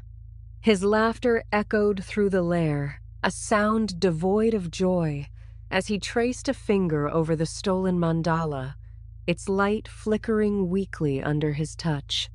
Silas's heart was a void, filled not with hatred, but with endless craving a man who had glimpsed the Unborn's truth and chosen to pervert it, binding himself to Mara in pursuit of godhood. The sisters were mere pawns in his grand design, their quest a spark he intended to extinguish, their light a fuel for his eternal darkness. As the city awoke below, Silas wove his next web, the shadow weaver plotting the unraveling of all that stood in his way. Chapter 6. The Prisoner's Revolt. The city pulsed with restless energy as Alara and Leora stepped out of the studio, the morning air sharp with the promise of autumn rain. The Dragon Mind of Zen tarot deck was tucked securely in Alara's bag, its weight a constant reminder of the path they'd been thrust upon. The sisters' reunion, sealed by the vision of their grandmother and the radiant womb of light, had forged a bond stronger than ever, but the encounter with Master Zenshin had ignited a deeper resolve. His words echoed in Alara's mind. Seek the gateless gate. The antique shop, the cloister's trove, was their next destination, where ancient scrolls might hold riddles to the mandala artifact's location. Yet, an undercurrent of unease gnawed at Alara, her hazel eyes scanning the bustling streets for signs of the Shadow Collective's influence. Silas's name, whispered by Zenshin, loomed like a storm cloud, his intentions now clearer a predator weaving illusions to claim the deck's power. Leora, her dark curls bouncing with each step, radiated a mix of excitement and defiance. If this Silas guy thinks he can scare us with his creepy mirror tricks, he's got another thing coming, she said, her voice bright but edged with steel. Alara managed a half-smile, her auburn hair catching the sunlight as she adjusted her bag. He's not just playing tricks, Leora. He wants the mandala, and us out of the way. The weight of their grandmother's legacy pressed heavier now, the Bodhichild within stirring as a quiet strength, a seed of enlightenment nurtured by Zenshin's guidance. As they walked, the city's familiar sights, the coffee vendors, the hurried commuters felt subtly altered, as if an invisible veil had descended, turning ordinary life into a potential trap. The old quarter unfolded before them, its cobblestone streets winding like veins through the heart of history. The air grew cooler, laced with the musty scent of aged stone and distant incense, evoking memories of their first visit to the shop. But today, the atmosphere was charged, oppressive, the sky overhead darkening with gathering clouds. Alara's intuition prickled, a warning from the deck's subtle hum in her bag. "Something's off," she murmured, her pace slowing as the shop's facade came into view, its ivy-clad walls climbing like grasping fingers, the lotus-carved door slightly ajar, as if inviting them into a maw. Inside, the shop was a twilight realm, the vaulted ceilings lost in gloom, the chandeliers flickering like dying embers, casting jagged shadows across the maze of relics. Dust motes danced in the erratic light, and the air was thick, heavy with the perfume of old wood and forgotten secrets. The shopkeeper was nowhere to be seen, his usual perch behind the velvet-draped counter empty, a half-burned incense stick smoldering in abandonment. Ilara's pulse quickened, her fingers brushing the deck in her bag as Leora scanned the shelves, her hand hovering near a brass Buddha statuette, its serene face offering silent reassurance. "Where is he?" Leora whispered, her voice echoing unnaturally in the silence. The deck's warmth intensified, urging Alara to draw, a silent command she couldn't ignore. She exchanged a tense glance with Leora, who nodded, her eyes wide with anticipation. Pulling out the deck, the black dragon eye mandala pulsed faintly under her touch, a guardian's gaze amid the encroaching dark. Alara shuffled quickly, the card's laminate rasping like whispers in the quiet, and drew the top one, the prisoner. Its surface was a stark interplay of black chains against a gray backdrop, the silver script declaring the ordinary life inverted, worldly attachments becoming chains to break. A chill traced her spine. The card mirrored their fears, a prophecy unfolding. "The prisoner," she breathed, her voice barely audible. "It's warning us our lives are about to turn upside down." Before she could process further, the shop shuddered violently, the air rippling like water disturbed by an unseen stone. The relics gilded candlesticks, leather-bound tomes, stained glass fragments began to levitate, spinning slowly in a macabre dance, their shadows twisting into grotesque forms on the walls. Alara's vision blurred, colors inverting the warm oak shelves turning cold steel, the velvet curtains bleeding into iron bars. The world tilted on its axis, the shop dissolving into a surreal prison, a vast, cavernous space with iron bars twisting like living vines. The floor a treacherous mosaic of cracked mirrors, reflecting distorted versions of their lives. Alara staggered, clutching Leora's arm as the illusion solidified. In the mirrors, she saw fragments of her existence warped into chains. Her archival job, once a sanctuary of order, now endless stacks of documents morphing into shackles binding her wrists. Her cozy apartment, a cage of stifling routine where windows barred the outside world. Her past estrangement from Leora, a heavy chain of regret pulling her down. Whispers slithered from the reflections, accusatory and insidious. You're trapped in your logic, bound by your fears. The seal will fall to Silas. Leora gasped, her own visions assaulting her, the art studio, a labyrinth of unfinished canvases turning into walls closing in. Her thrill-seeking adventures a maze with no escape. Her passions twisted into obsessions that drained her soul. "Alara, make it stop," she cried, her voice echoing off the bars. The card's prophecy was manifesting. All hell breaks loose as life inverts. Shadows materialized from the mirrors. Faceless figures wearing Silas's cruel half-smile, their eyes glowing with the alien spirit's malevolent hunger. They lunged, their touches cold and draining, sapping the sister's resolve. Alara fumbled for the deck, her hands trembling, and drew another card instinctively. As it is, the card glowed with a stark white light against the prison's gloom, its script demanding fearless acceptance of raw truth, unfiltered by concepts. Its radiance cut through the shadows like a blade, and for a fleeting moment, the bars wavered, revealing cracks of light beyond, glimpses of the shop's reality peeking through. "Focus, Alara!"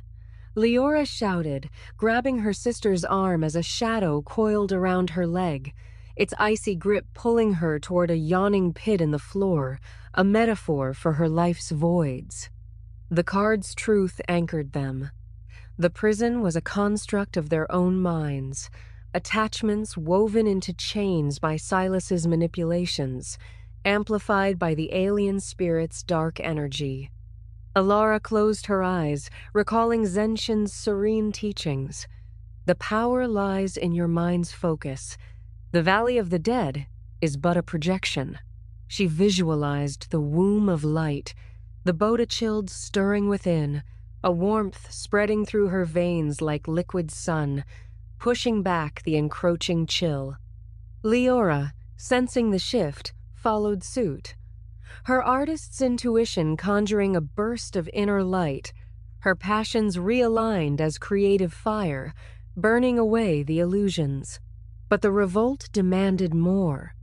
The prison fought back, its bars tightening, the mirrors multiplying into an infinite hall of distortions.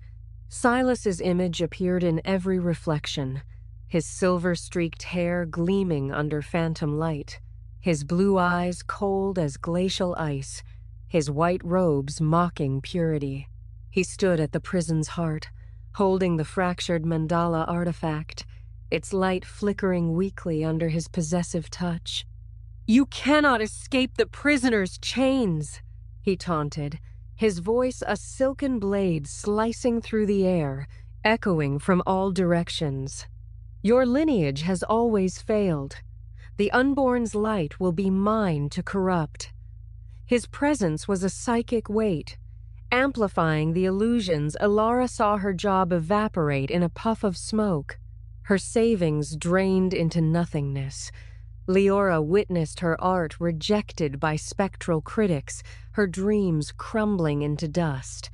The sisters stumbled, the prison constricting like a vice, the air growing thin, suffocating. Yet, as it is pulsed in Alara's hand, its white glow intensifying, a beacon amid the storm.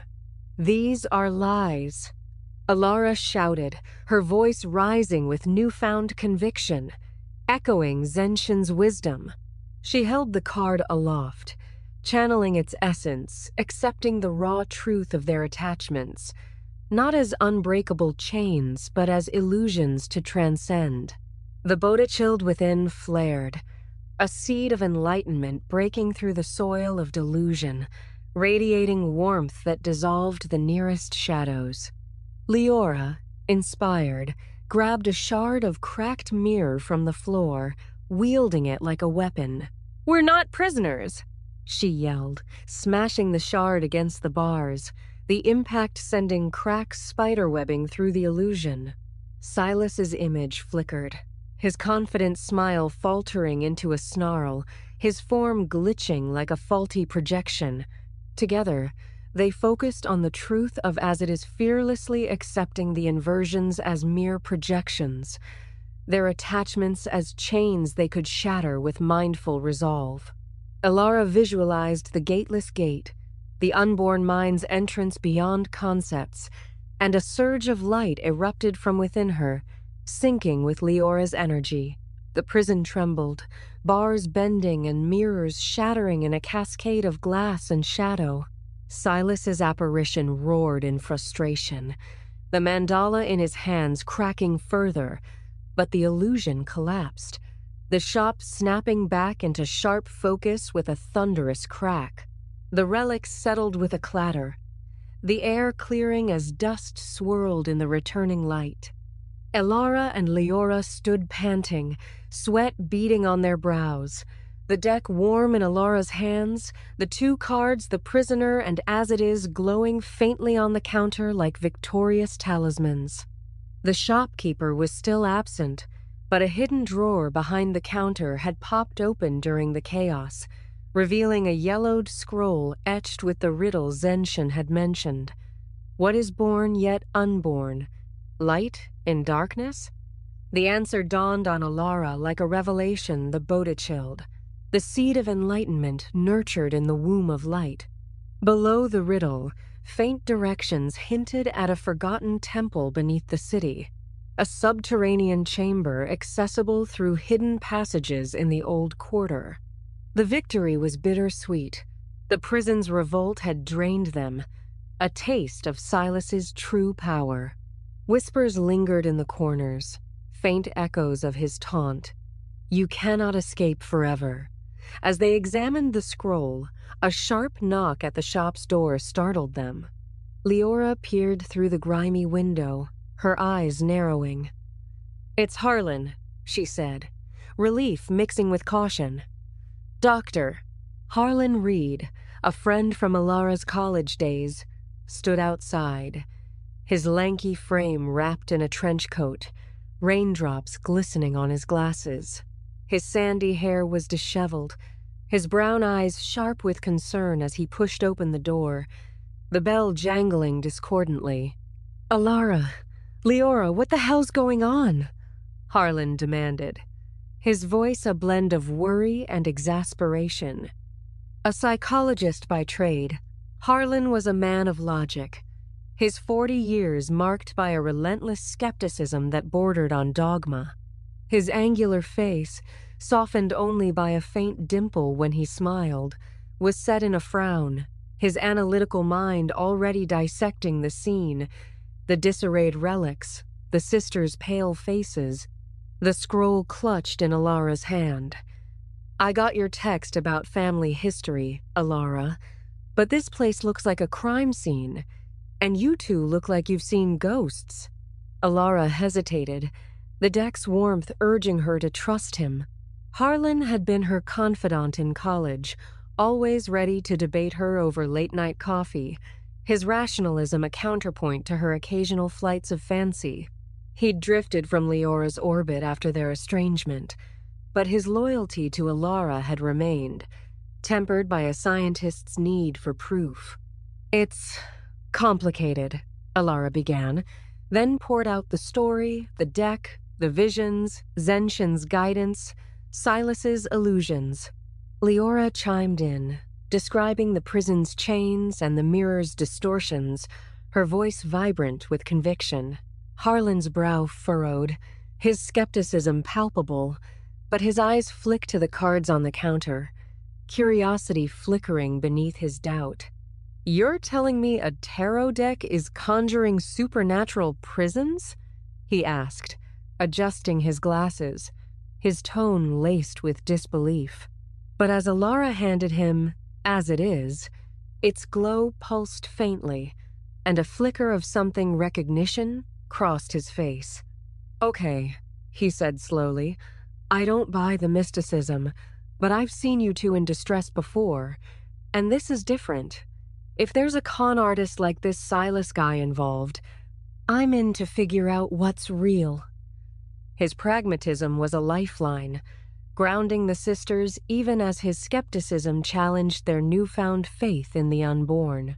The trio pored over the scroll, Harlan's analytical mind parsing the riddle's syntax while Alara and Leora shared Zenshin's clues about the temple. The shop's eerie silence suggested Silas's influence lingered, but Harlan's presence bolstered their resolve, his questions sharpening their focus. As rain began to fall outside, washing the streets clean, Alara and Leora exchanged a determined look, their bond tempered by the revolt, now strengthened by Harlan's reluctant alliance. The deck was their guide, Zenshin's wisdom their shield, and Harlan's skepticism a new lens for the trials ahead. The forgotten temple awaited, but so did Silas's web, its shadows lengthening in the alleys, ready to ensnare them in the next chapter of their quest. Chapter 7. Eagle's Flight. Rain pattered against the cobblestones as Alara, Leora, and Dr. Harlan Reed emerged from the cloister's trove, the yellowed scroll clutched tightly in Alara's hand. The air was heavy with the scent of wet stone and distant thunder, the city's pulse muted under a gray sky. The sisters' bond, forged through shared visions and the revolt against Silas's illusions, now extended to Harlan, whose skeptical presence grounded their quest even as his questions sharpened their resolve. The scroll's riddle. What is born yet unborn, light in darkness, pointed to the Bodhichild, the seed of enlightenment nurtured in the womb of light, but its directions to a forgotten temple beneath the city were cryptic, hinting at hidden passages in the old quarter's labyrinthine alleys. Alara's auburn hair clung to her face in damp strands, her hazel eyes scanning the streets for signs of Silas's influence, while Leora's dark curls bounced with defiant energy. Harlan adjusted his rain-splattered glasses, his trench coat flapping as he muttered, "This better not be some elaborate prank, because I'm not dressed for spelunking." The trio navigated the old quarter, guided by the scroll's vague clues, a stone lotus marking an entrance, a dragon's breath guiding the way. The streets grew narrower, buildings leaning inward like conspirators. their facades etched with faded carvings from the city's monastic past. Ilara felt the Dragon Mind of Zen tarot deck warm in her bag, its black dragon eye mandala pulsing like a heartbeat, urging her to draw. She hesitated, glancing at Leora and Harlan. "We need guidance," she said, her voice steady despite the unease creeping up her spine. Leora nodded, her artist's intuition trusting the deck's power, while Harlan raised an eyebrow, his skepticism a constant counterpoint.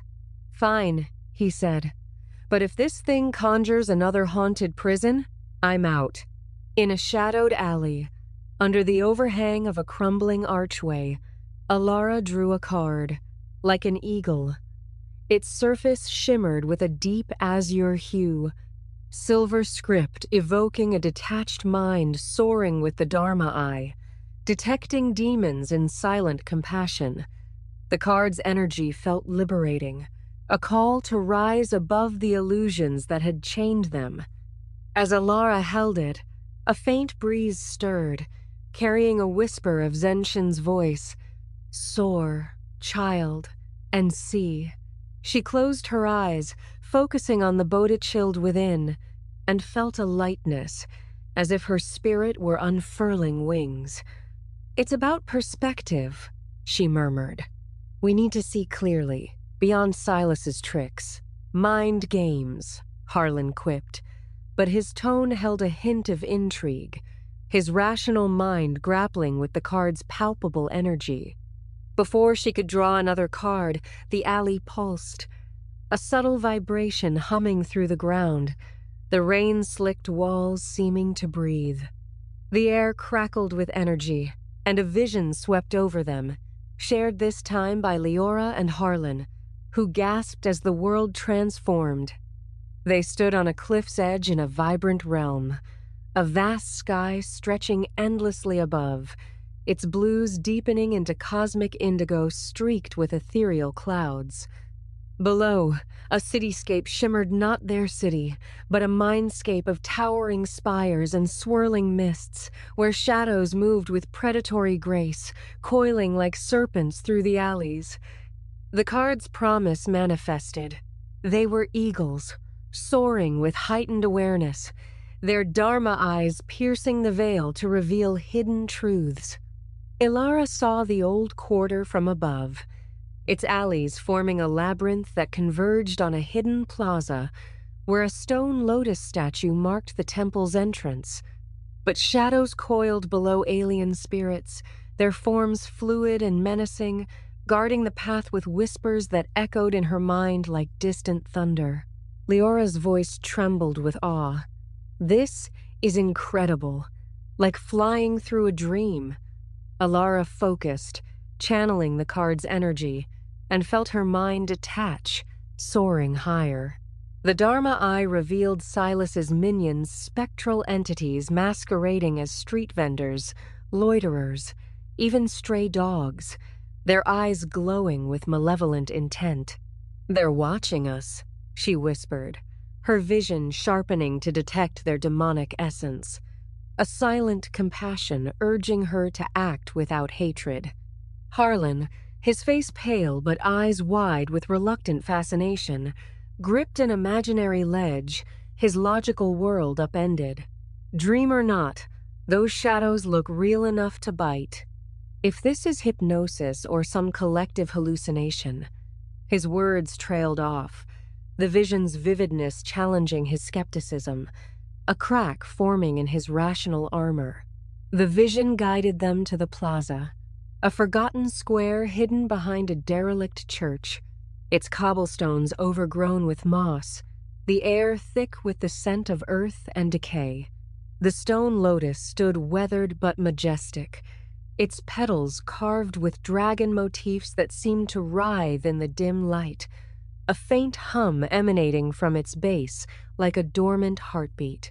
As they approached, the deck warmed again, and Ilara drew another card, Vibration. Its surface pulsed with golden ripples, the script describing the prana of spirit, connecting breath to the one mind's boundless unity. The card's energy surged through her, a rhythmic hum syncing with her breath, expanding her consciousness like a wave rippling outward.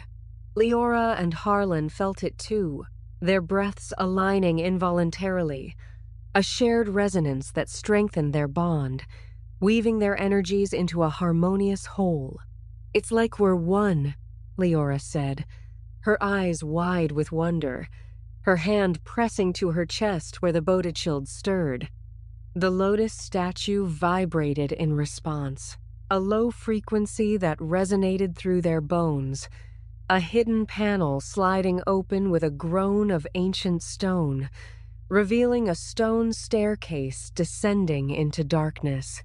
But Silas's influence struck without warning. A wave of shadows erupted from the plaza's edges, manifesting as demonic forms with glowing eyes and tendril-like limbs, their claws slashing at the air in a frenzy.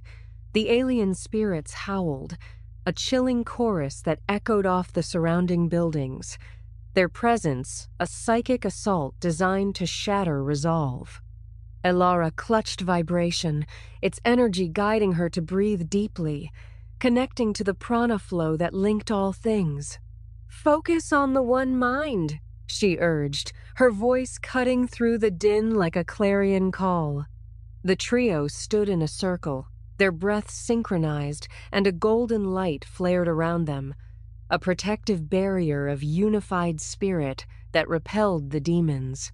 The shadows shrieked in frustration, retreating into the alleys like smoke dispersed by wind, but not before a chilling whisper echoed, "You cannot outfly the weaver's web."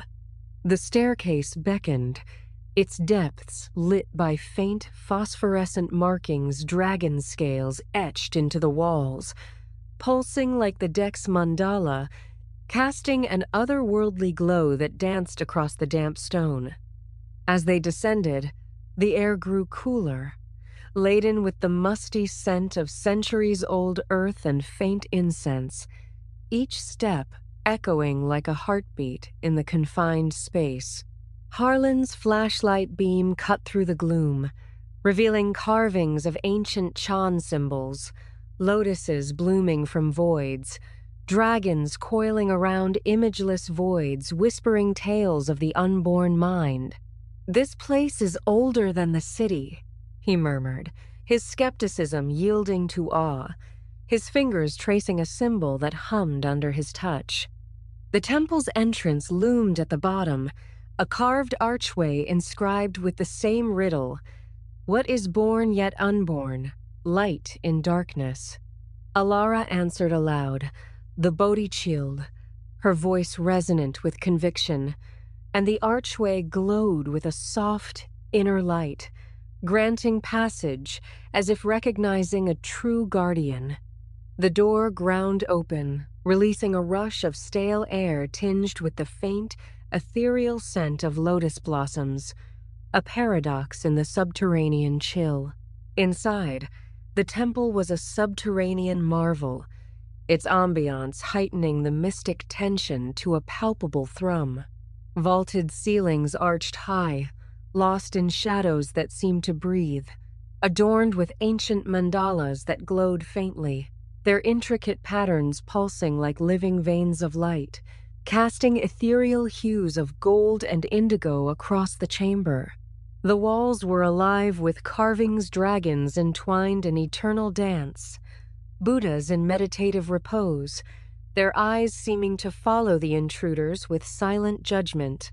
The air was thick, charged with an electric hum, as if the space itself were impregnated with the seed of Bodhi, every breath drawing in the essence of enlightenment. Dust motes floated like spirits in the dim glow, and distant drips of water echoed like rhythmic chants, building a sense of sacred isolation, a womb-like enclosure where illusions could shatter or consume.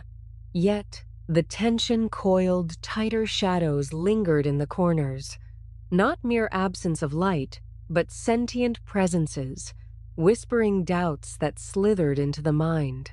"Turn back! The light is not for you." The central altar held fragments of scrolls, riddles pointing to the artifact's hiding place in a valley of echoes, deeper underground. But the mandala's glow flickered erratically, as if Silas's corruption had seeped even here, heightening the mystic dread. Ilara felt the Bodhichild quicken within, a counterpoint to the shadows, while Leora's eyes widened in artistic reverence, sketching the carvings in her mind. Harlan, his flashlight trembling slightly, whispered, "This defies explanation, but I feel it, like a vibration in my bones." The temple's ambiance amplified every sensation, the cool stone underfoot radiating ancient energy, the faint echo of their footsteps building to a crescendo, the air's subtle warmth suggesting hidden prana flows. As they deciphered the scrolls, a low rumble shook the chamber, shadows stirring as if awakened, the mystic tension cresting like a wave about to break.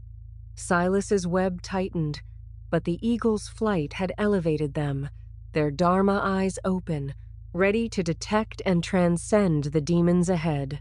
The quest deepened, the one mind's unity, their anchor in the temple's enigmatic embrace. Chapter 8, The Cosmic Storm. The subterranean temple's air clung to Ilara, Leora, and Harlan like a second skin, its mystic hum reverberating in their bones as they stood before the ancient altar.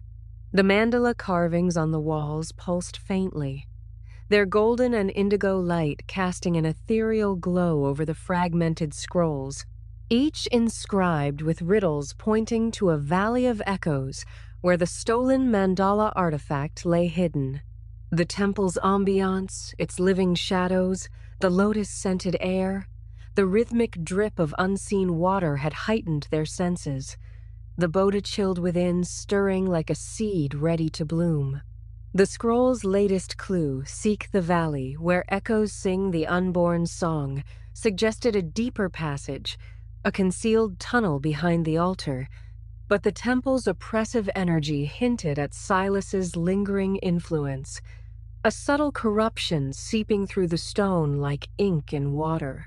The carvings seemed to shift when glanced at sideways, dragons coiling tighter, Buddha's eyes narrowing in warning, amplifying the sense of an impending trial. The deck warmed in Ilara's bag, urging a draw, its black dragon eye mandala pulsing like a warning beacon amid the chamber's glow.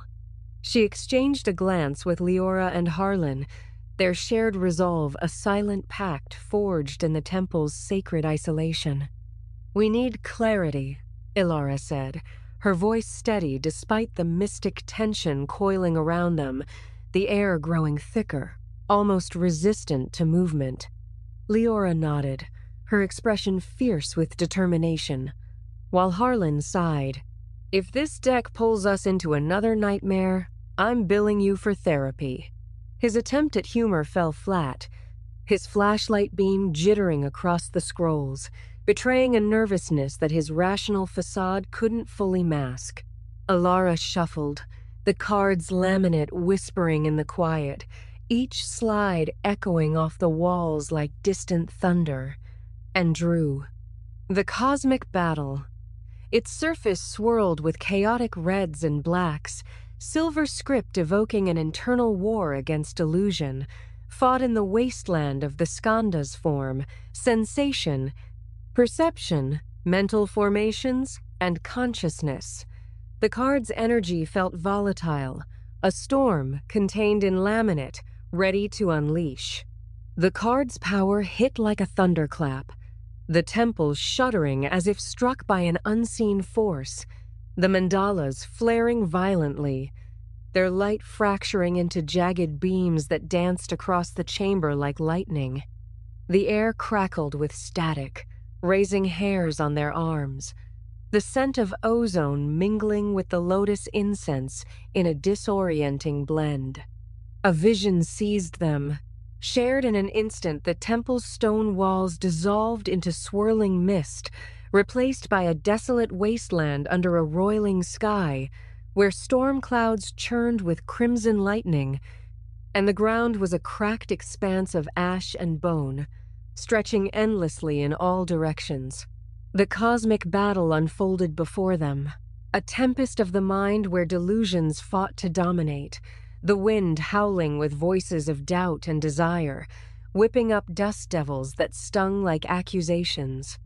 Shadows surged from the horizon, alien spirits in grotesque forms, claws of smoke extending like grasping fingers, eyes of fire piercing the gloom, their bodies shifting between solid and ethereal, adapting to every evasion.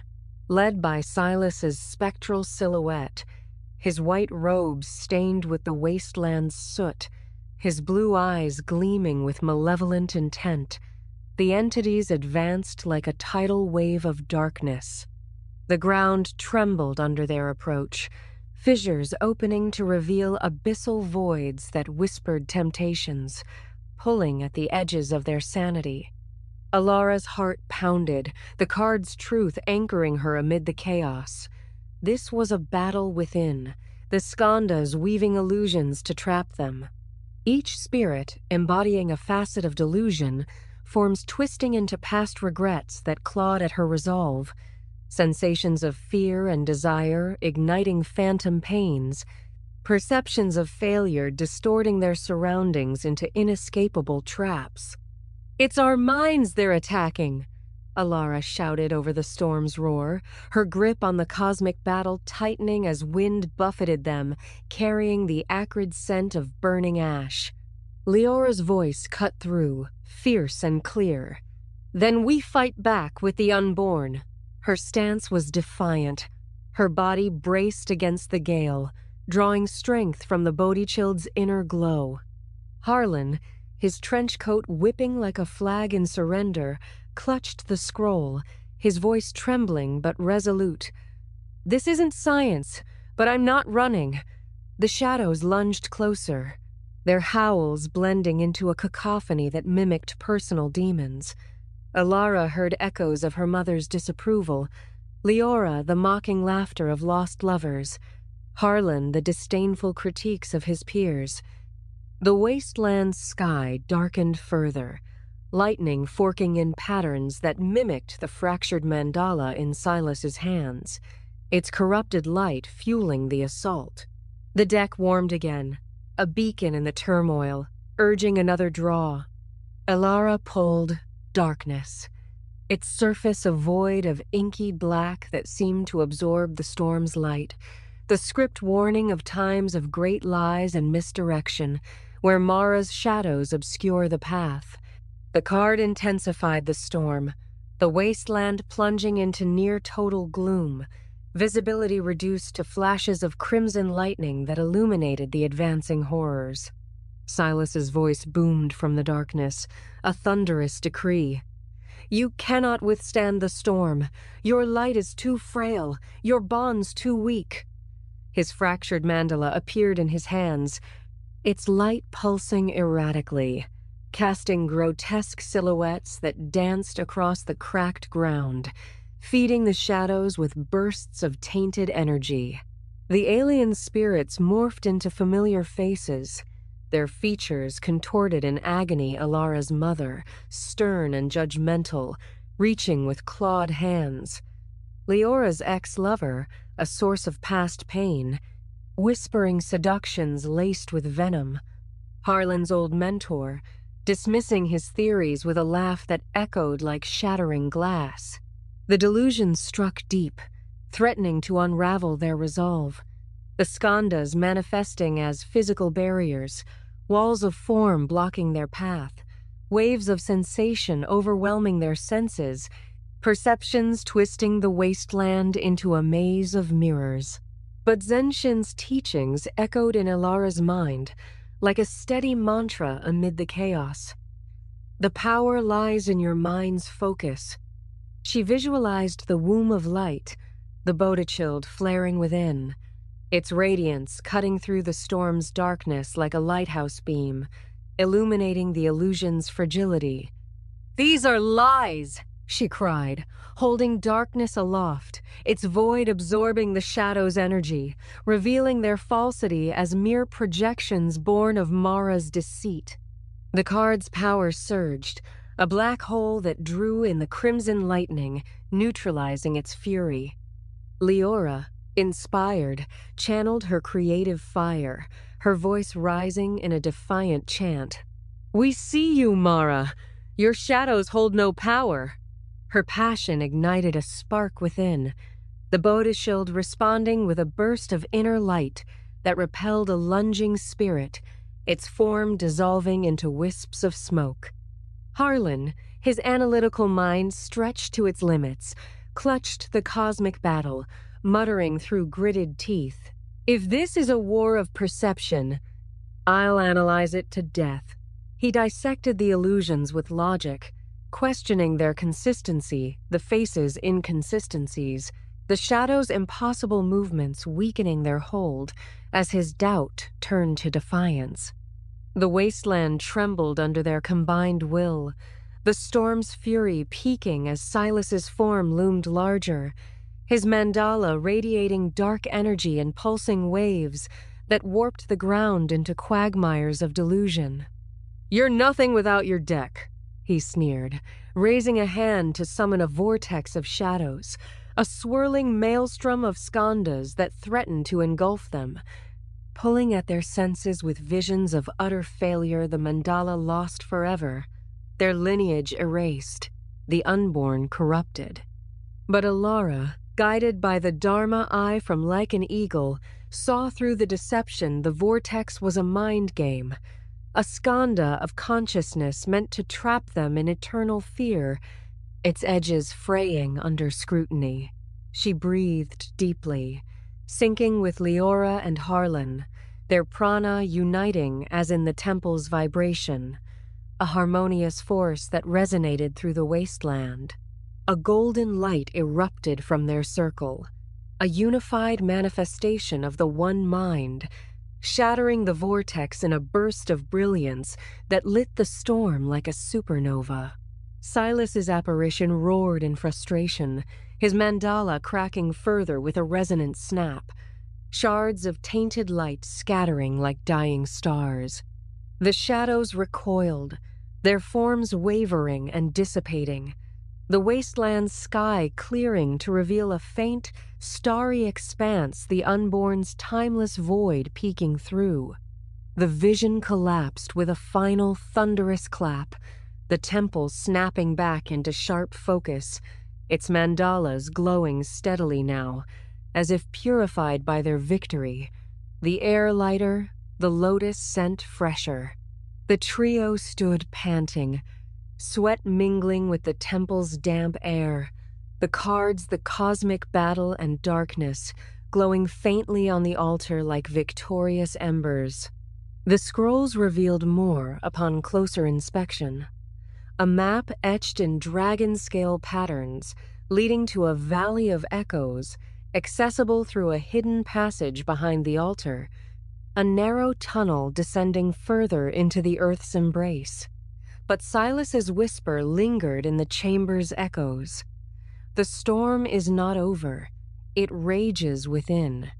The mystic tension remained, the temple's ambiance, a living pulse that now felt empowering rather than oppressive, urging them deeper into the quest, their resolve tempered by the battle's fire, the Bodhichild within blooming amid the chaos. As they gathered the scrolls and prepared to venture into the passage, Harlan broke the silence, his voice hoarse but tinged with wonder. That wasn't just a hallucination. I felt it, the light, the unity. Maybe there's more to this unborn mind than psychology can explain.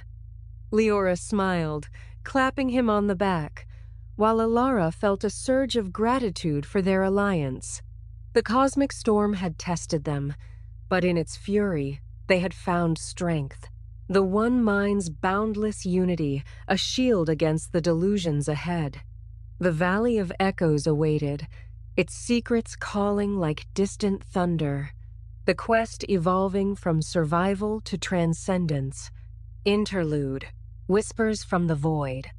In the vast embroidery of existence, where the threads of illusion intertwine with the eternal warp of truth, the Dragon Mind of Zen Tarot emerges as a silent oracle, a conduit to the unborn mind's abyssal depths. These cards are no ordinary artifacts. They are fragments of the primordial void, scripted with truths that transcend the ephemeral dance of phenomena. One contemplates their nature not as tools for petty divination, but as mirrors reflecting the soul's odyssey through delusion toward awakening. Each card, austere and imageless, bears a silver inscription that pierces the veil, the prisoner, as it is, like an eagle, vibration, the cosmic battle, darkness. They embody the human condition's profound paradox, the bondage of the skandhas, the relentless cycle of birth and death, the ceaseless striving against Mara's seductive grasp. Yet, beyond this, they serve as catalysts for a deeper inquiry into the nature of reality itself, questioning the very foundations of perception and the illusions that bind the mind to suffering. The transformative effect of these cards unfolds as a subtle alchemy, reshaping the seeker's inner landscape with inexorable force. They awaken the Bodhichild from slumber, that unborn essence nestled within the womb of light, impregnating the mind with the seed of Bodhi. What begins as a whisper, a faint stirring in the depths, grows into a revolution of consciousness, a dismantling of the constructed self. Consider the progression. The cards do not merely reveal, they compel engagement, drawing the seeker into a dialogue with the eternal. The prisoner initiates this journey by exposing the chains of ordinary existence, inverting the mundane to lay bare the attachments that masquerade as security. Here, the seeker confronts the tyranny of habit energy, the subtle ways in which form, sensation, perception, mental formations, and consciousness weave a web of confinement. The card demands revolt, not through violence, but through recognition, a philosophical upheaval where the prisoner realizes the bars are self-forged, the key hidden in the act of seeing. From this recognition flows the fearless gaze of As It Is, a card that strips away the veils of interpretation, forcing the seeker to confront raw reality unadorned by concepts or desires. It is a moment of existential nakedness, where the illusions of separation dissolve, revealing the unborn's timeless continuity. This transformative step is no gentle unveiling. It is a confrontation with the void, where the mind must surrender its crutches, accepting the impermanence that underlies all phenomena. The cards, in their wisdom, do not promise comfort.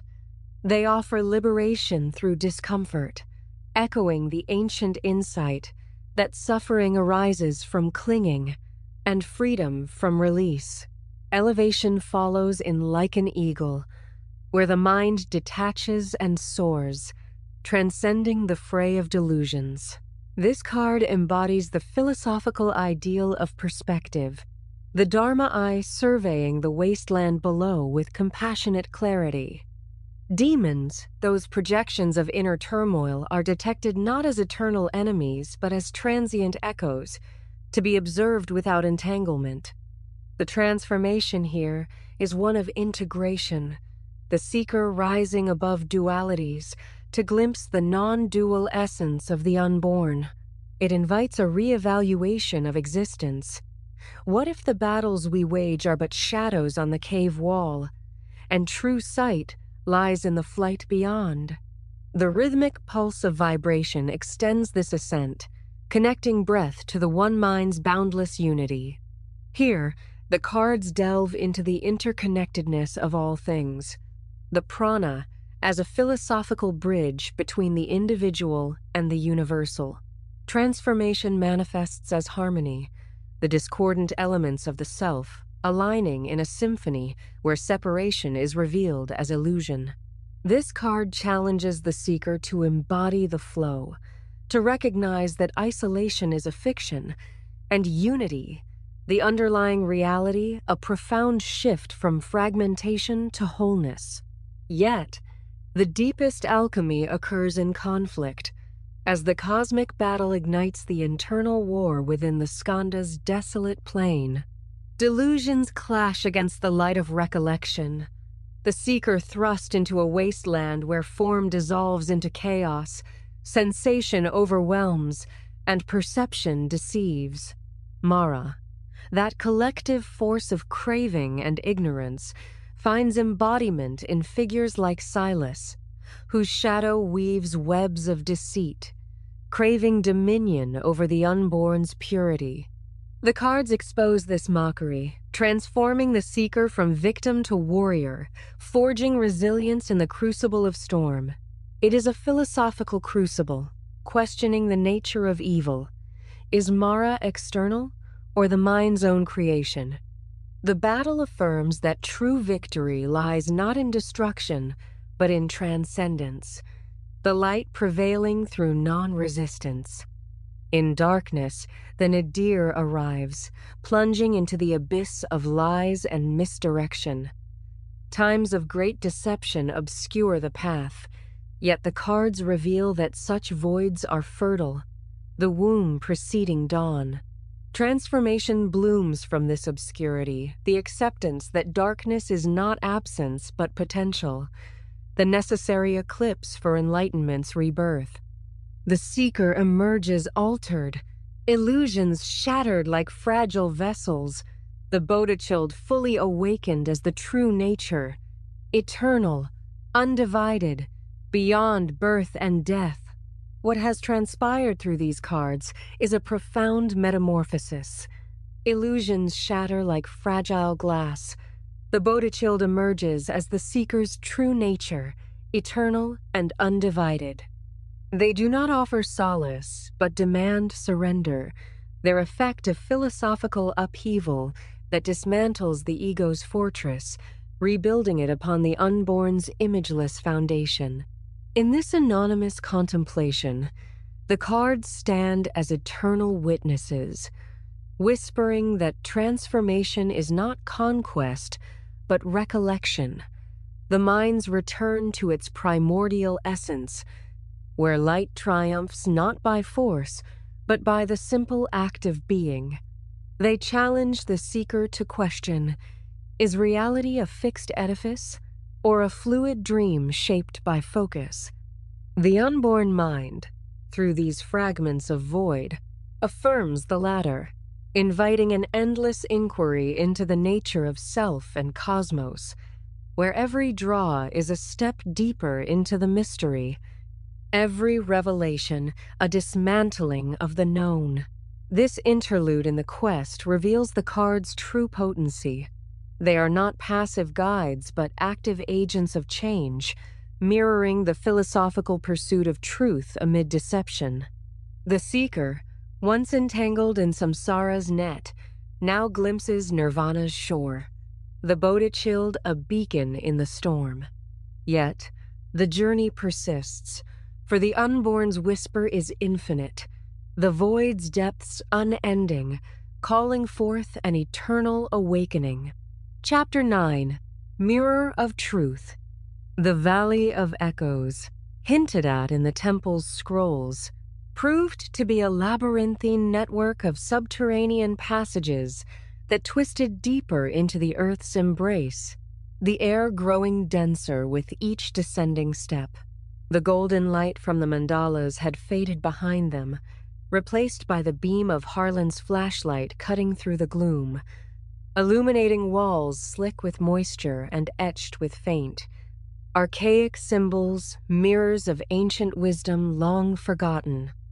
The group moved in silence, the drip of water echoing like distant footsteps, amplifying the sense of pursuit. Alara led the way, the Dragon Mind of Zen tarot deck, a comforting weight in her bag, its energy humming in rhythm with the Bodhichild stirring within her. Leora followed closely, her creative spark igniting sketches in her mind of the carvings they passed, while Harlan brought up the rear, his analytical mutterings a steady undercurrent. This defies geological logic. Tunnels like these shouldn't exist under the city. The passage opened into a vast chamber, its ceiling lost in shadows, the floor a mosaic of polished stone that reflected their flashlight beams like stars in a night sky.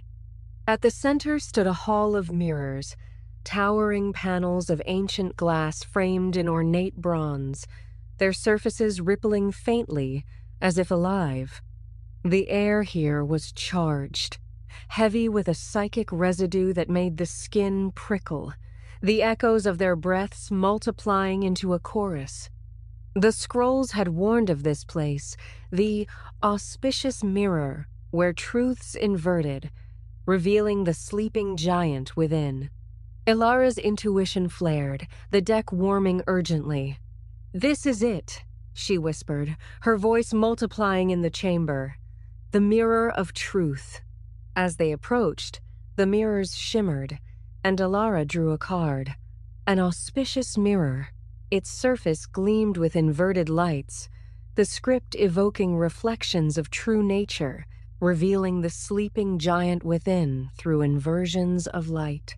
The card's energy surged, and the hall activated the mirrors glowing with an inner luminescence, their surfaces warping to show not physical reflections, but psychic ones.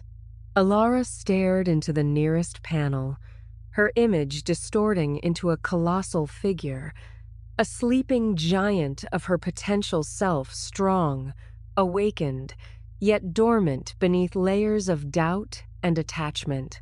The skanda traps revealed themselves, forms of her body aging and decaying, sensations of pleasure turning to pain, perceptions shifting from clarity to confusion, mental formations of fear manifesting as chains, consciousness clouded by illusions. Leora gasped, her own mirror showing a vibrant artist unbound, yet trapped by fleeting passions that dissolved into emptiness.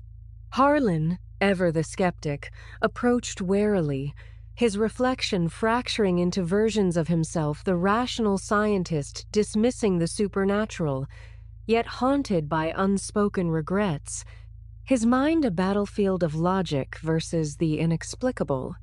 "This is some kind of optical illusion," he said, but his voice wavered, the mirror inverting his words into echoes of denial. The tension escalated as a capricious ghost materialized, drawn by the mirror's energy, a restless spirit of craving, obstructing the nirvanic mind's peace, as a capricious ghost would warn. It began as a swirling mist, coiling from the shadows between the mirrors, its form amorphous at first, a tendril of fog that carried the faint, sickly sweet scent of decay, like overripe fruit mingled with the metallic tang of blood. The temperature plummeted, frost forming on the glass panels, and a low, guttural moan filled the chamber, echoing in layers that built into a cacophony of hunger. The mist coalesced into a grotesque parody of their grandmother, her familiar face, twisted eyes sunken into black voids that wept inky tears, skin stretched taut over bones that shifted unnaturally, mouth gaping in a silent scream that slowly morphed into a ravenous grin. "Guard the light," it whispered at first, the voice a distorted echo of warmth, but it warped into a hiss of mockery, a deception woven from Silas's web to exploit their deepest bonds. The ghost lunged with terrifying speed, its misty form elongating like a serpent, wrapping around Leora in a suffocating embrace. Leora froze, her eyes widening in horror as the spirit infiltrated her, seeping into her pores like icy smoke. She gasped, clutching her throat as if drowning, her body convulsing violently, limbs jerking in unnatural angles as the possession took hold. The ghost's craving manifested physically. Leora's skin paled to a deathly gray, veins bulging black against her flesh, her breath coming in ragged, wheezing gasps that filled the air with a chilling rattle. Her eyes rolled back, whites turning to inky darkness, and a low, animalistic growl escaped her lips, interspersed with pleas in her own voice. "Ilara, help.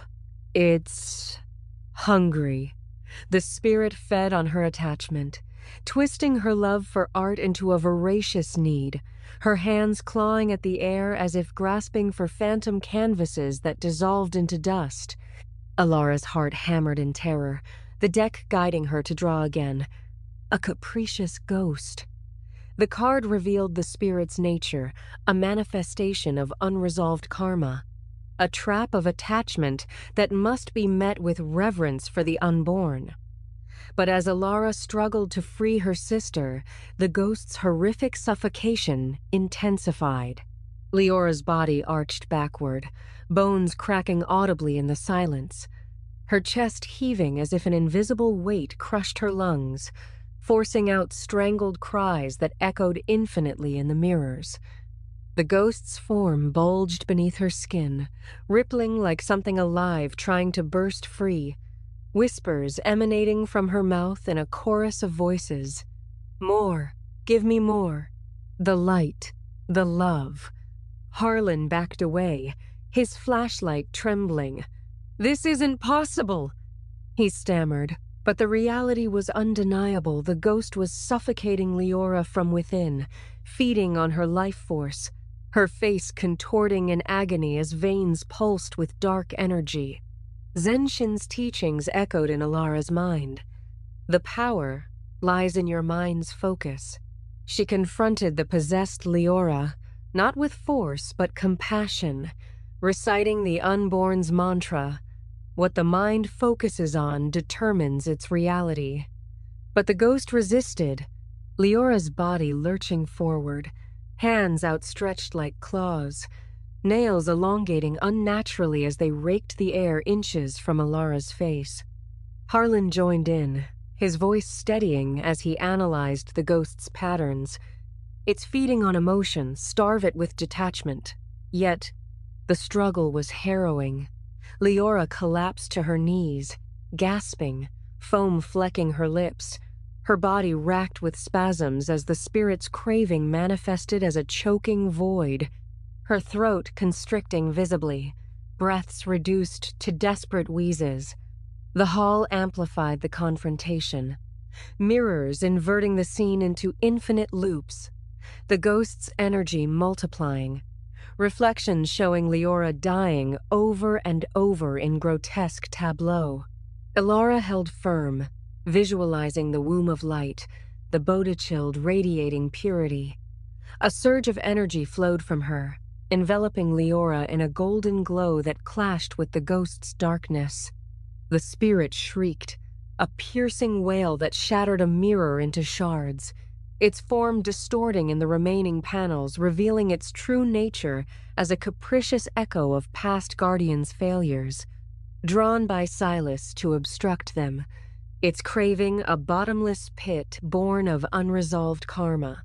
Leora's body convulsed one final time, the ghost's misty tendrils exploding outward in a burst of icy vapor, the suffocation lifting as her breaths normalized, the black veins receding. The ghost dissolved into mist that evaporated in the mirror's light, leaving Leora gasping on the floor, weak but free. I felt its hunger, like drowning in endless want, but the light saved me. Harlan, his world view cracked, stared at the mirrors. That wasn't psychology. It was real. The hall calmed, the mirrors now reflecting their true selves, stronger, integrated. A hidden compartment opened in the altar, revealing a key etched with dragon eyes, pointing to the artifact's final hiding place. But Silas's influence lingered, a whisper in the reflections. The giant awakens, but to what end? The group, transformed by the mirror's truth, pressed on, reverence for the unborn, their shield against the capricious storms ahead. Chapter 10. Thunder in the Rain. The subterranean chamber's mirrors dimmed as Alara, Leora, and Harlan exited the Hall of Truth. The key, etched with dragon eyes, clutched tightly in Alara's hand. The air in the tunnel beyond was damp and heavy, the scent of earth mingling with the faint, lingering trace of lotus from the temple above. The echoes of their footsteps reverberated, each step a reminder of the capricious ghost's horrific possession and their narrow victory, the Bodhichild's radiant strength still pulsing within them. The key, uncovered from the altar's hidden compartment, was warm to the touch, its surface humming with a subtle energy that seemed to guide them deeper into the Valley of Echoes. The scroll's map had hinted at a final chamber, a place where the stolen mandala artifact lay concealed, guarded by riddles and Silas's ever-present shadows. The passage narrowed, walls closing in, their surfaces slick with condensation that glistened in Harlan's flashlight beam. Ancient carvings of lotus blooms and dragon scales pulsed faintly, as if alive, casting fleeting shadows that danced like specters. Leora, her face pale from the ordeal but her spirit unbroken, whispered, "It's like the earth itself is breathing." Harlan, his skepticism now a fragile veneer, adjusted his glasses, muttering, "Or it's just humidity and bad acoustics."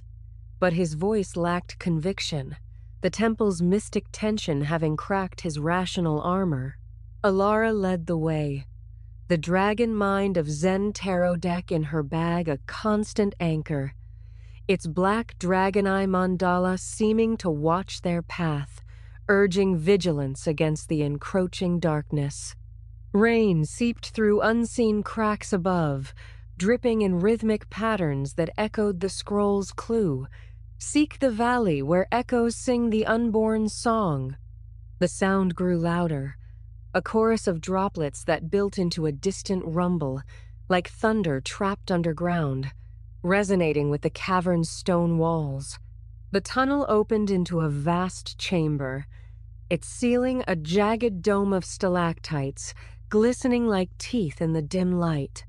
At its center was a pool of dark water, its surface rippling with each falling drop, reflecting the faint glow of bioluminescent algae that lined the walls in swirling patterns, like galaxies suspended in stone.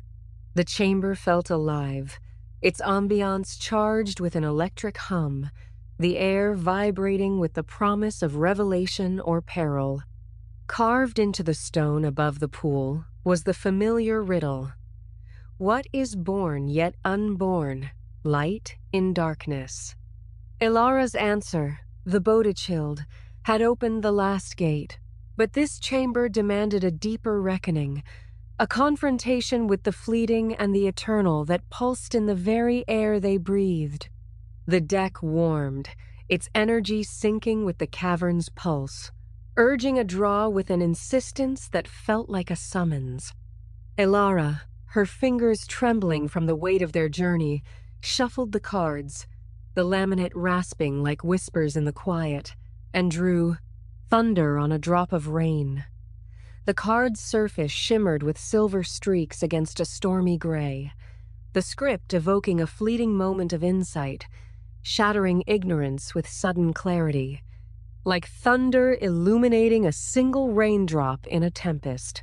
The card's energy surged through her, a jolt that resonated with the chamber's vibrations, and the cavern responded, the pool's ripples intensified, each drop sending out waves that echoed the rumble above, the stalactites trembling as if struck by unseen lightning, their crystalline tips refracting light into prismatic shards that danced across the walls.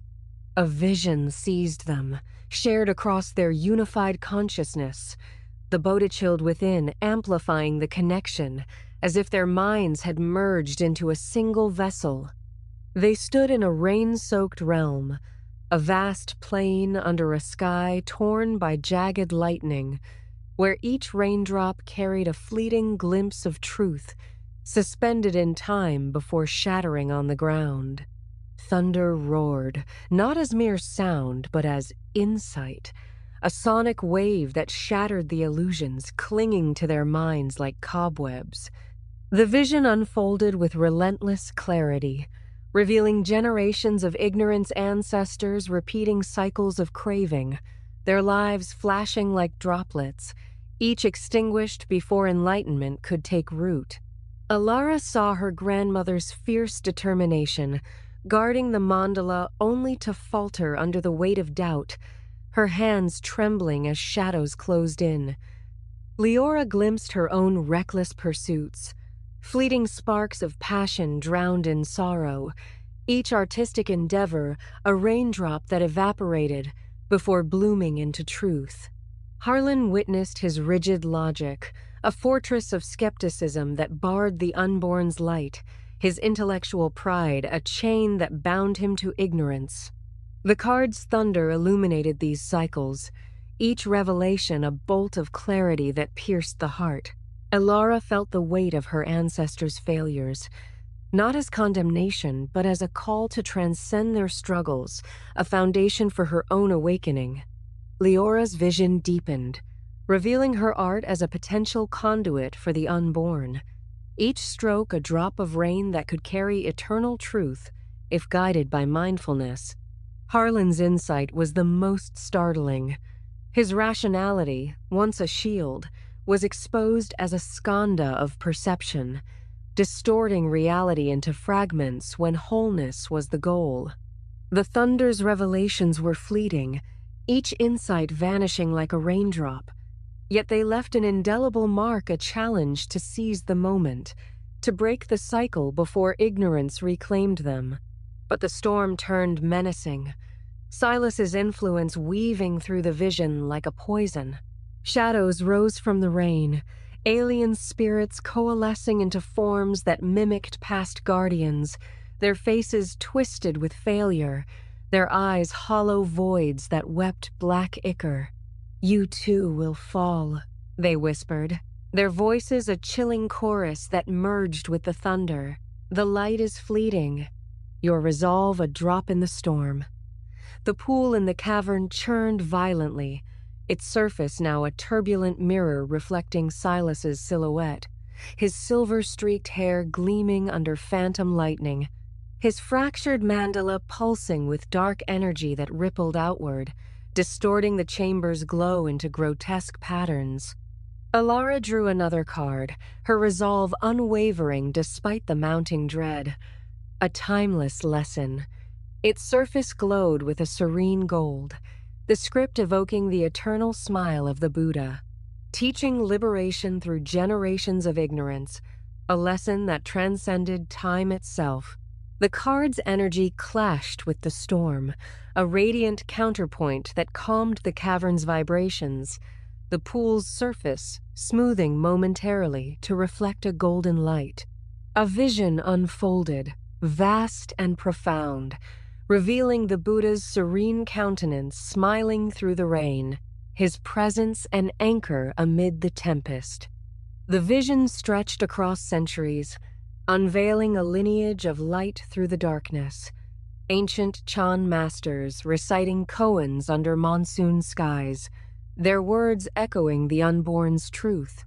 Alara's grandmother, her hands clutching the lacquered box, passing the seed of Bodhi despite her failure, her eyes alight with faith.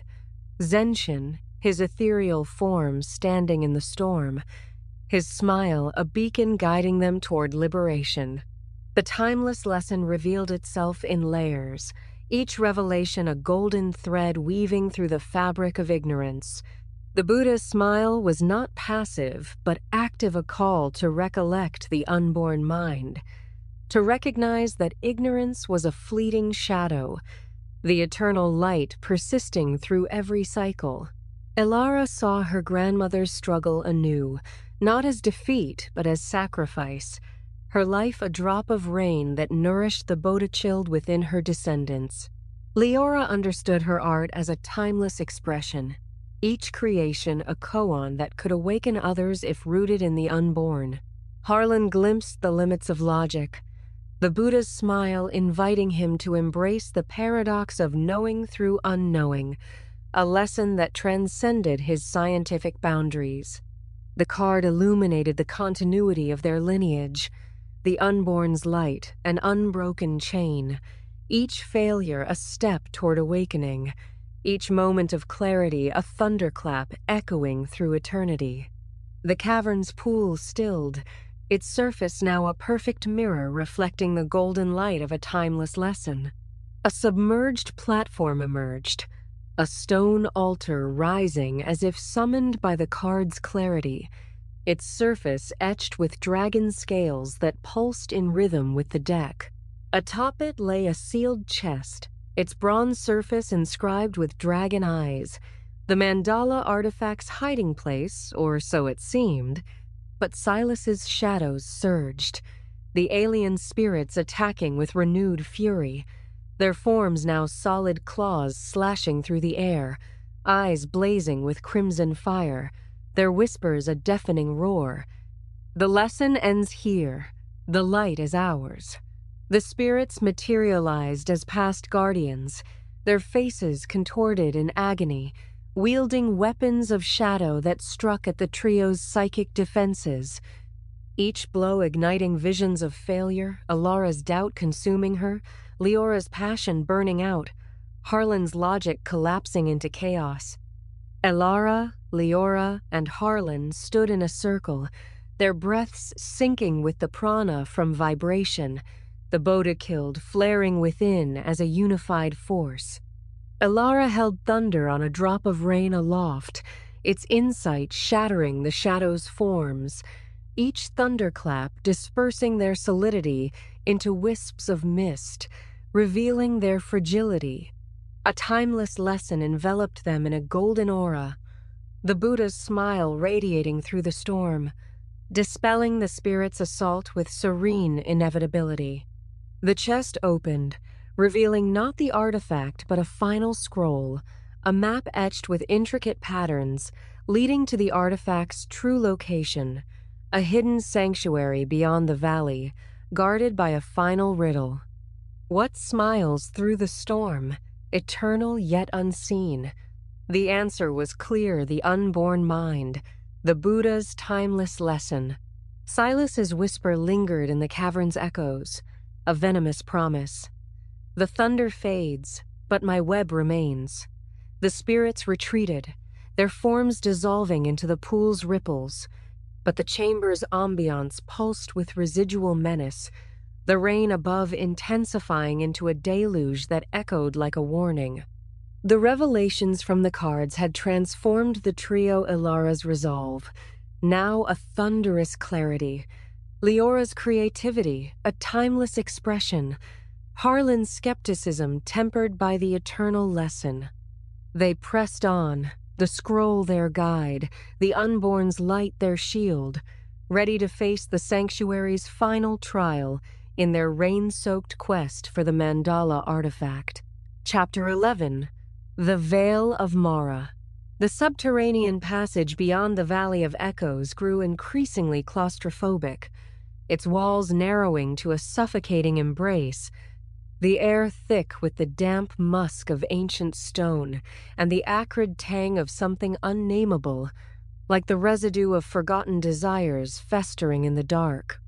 The dragon eye key, warm in Alara's hand, pulsed in rhythm with the Dragon Mind of Zen tarot deck in her bag, guiding the trio, Alara, Leora, and Harlan toward the sanctuary, where the stolen mandala artifact lay hidden. The scroll's map, etched with intricate dragon-scale patterns, had led them through labyrinthine tunnels, but its final riddle, what smiles through the storm, eternal yet unseen, hung heavy in their minds. Its answer, the unborn mind, a beacon amid the encroaching shadows. The tunnel's walls shimmered with faint carvings, their outlines shifting like mirages, lotuses dissolving into voids, dragons morphing into eyes that seemed to peer into their souls, judging their worthiness.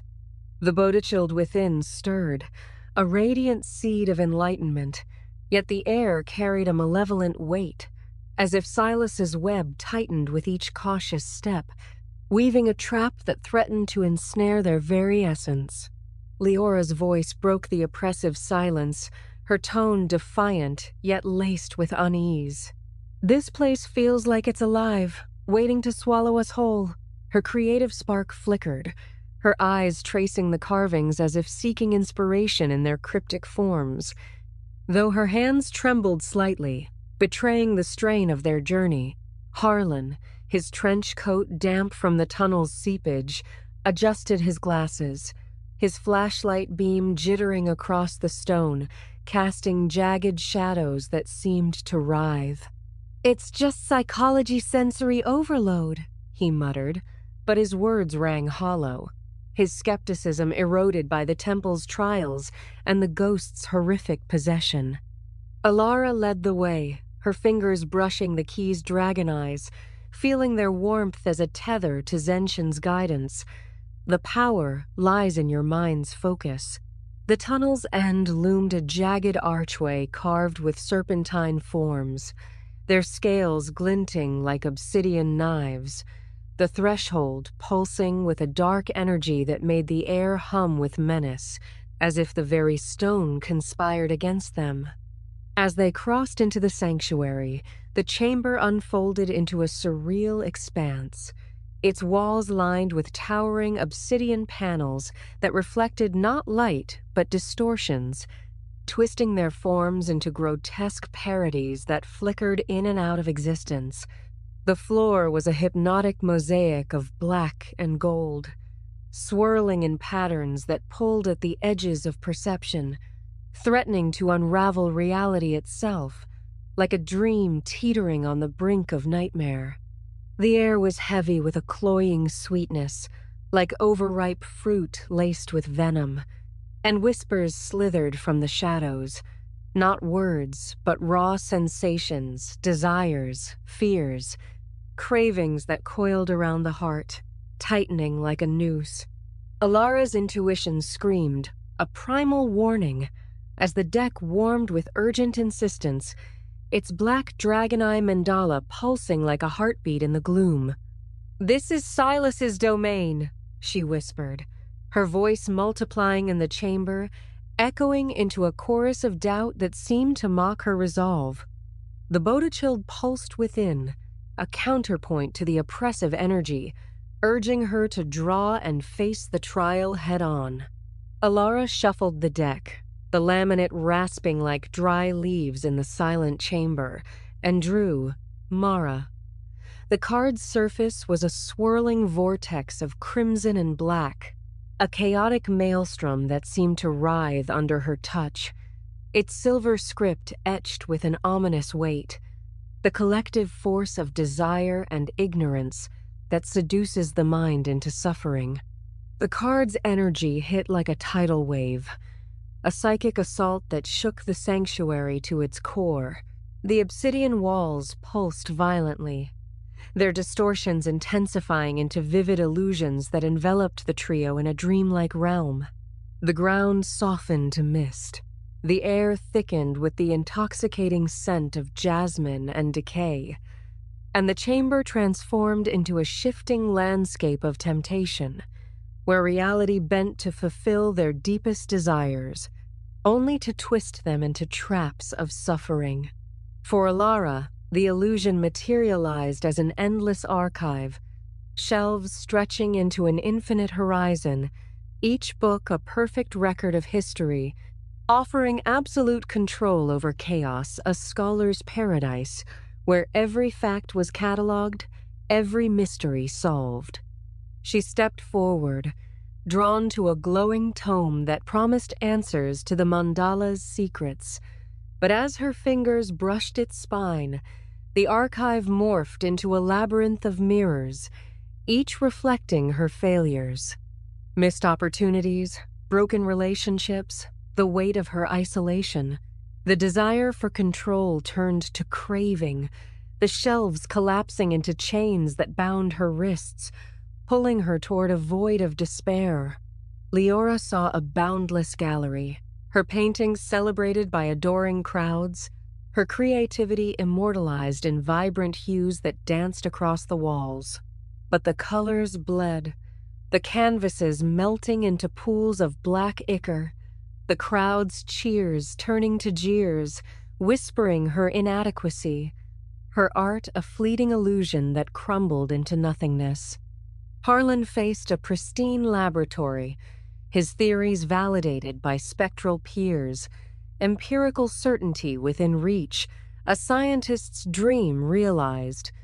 Yet, the instruments warped, data twisting into contradictions, his mentor's voice mocking his logic as the lab dissolved into a maze of shattered glass, each shard reflecting his doubts.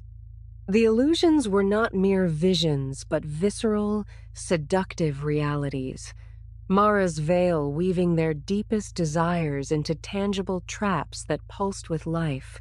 The alien spirits emerged, their forms shifting between ethereal and solid, masquerading as loved ones to deepen the deception.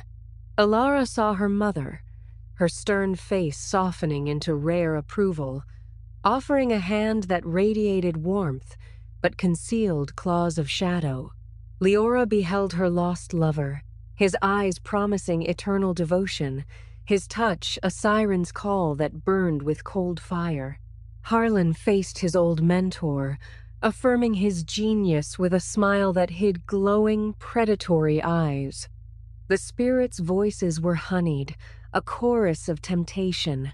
Stay here, where all you desire is yours.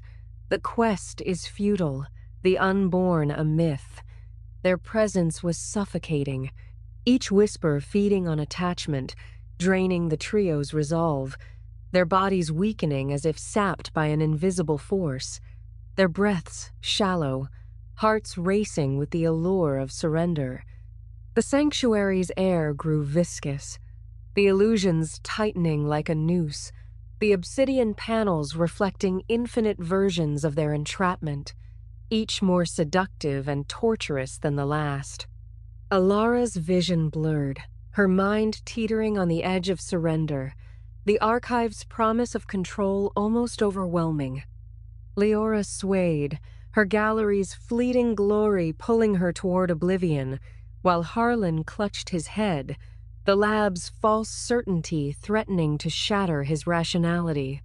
The spirits lunged, their claws slashing through the air, their glowing eyes burning with Silas's malevolent intent, their forms now grotesque hybrids of desire and fear, half human, half monstrous, their bodies twisting in unnatural angles as they fed on the trio's wavering spirits. Alara clutched Mara, its truth anchoring her amid the chaos. Desire was the root of suffering, and Silas wielded it as a weapon, his shadow collective, amplifying Mara's seductive power to trap them in eternal delusion. "These are lies!" she shouted, her voice cutting through the dreamscape's haze, echoing off the obsidian walls. The deck warmed again, its energy a lifeline urging another draw. She pulled the Zen mind, its surface a serene silver, like moonlight on still water, the script etched with a clarity that pierced the heart, the piercing vision of truth that sees through phenomena to the unborn's essence. The card's energy surged, a diamond blade slicing through the sanctuary's distortions, the air clearing as a wave of clarity washed over them, the Bodhichild within flaring with radiant intensity, countering Mara's darkness with the unborn's light. The Zen mind granted them the Dharma eye, a vision so piercing it stripped away the illusion's seductive veneer, revealing their true nature as fleeting projections of craving.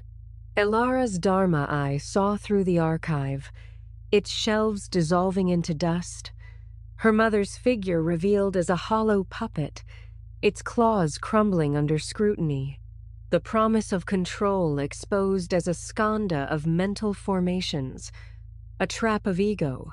She stood taller, her focus sharpening, the Bodhichild radiating a light that burned away the chains, illuminating the unborn mind's timeless essence within her. Leora's vision cleared, the gallery's false glory fading to reveal her art's true purpose, a conduit for the unborn's truth.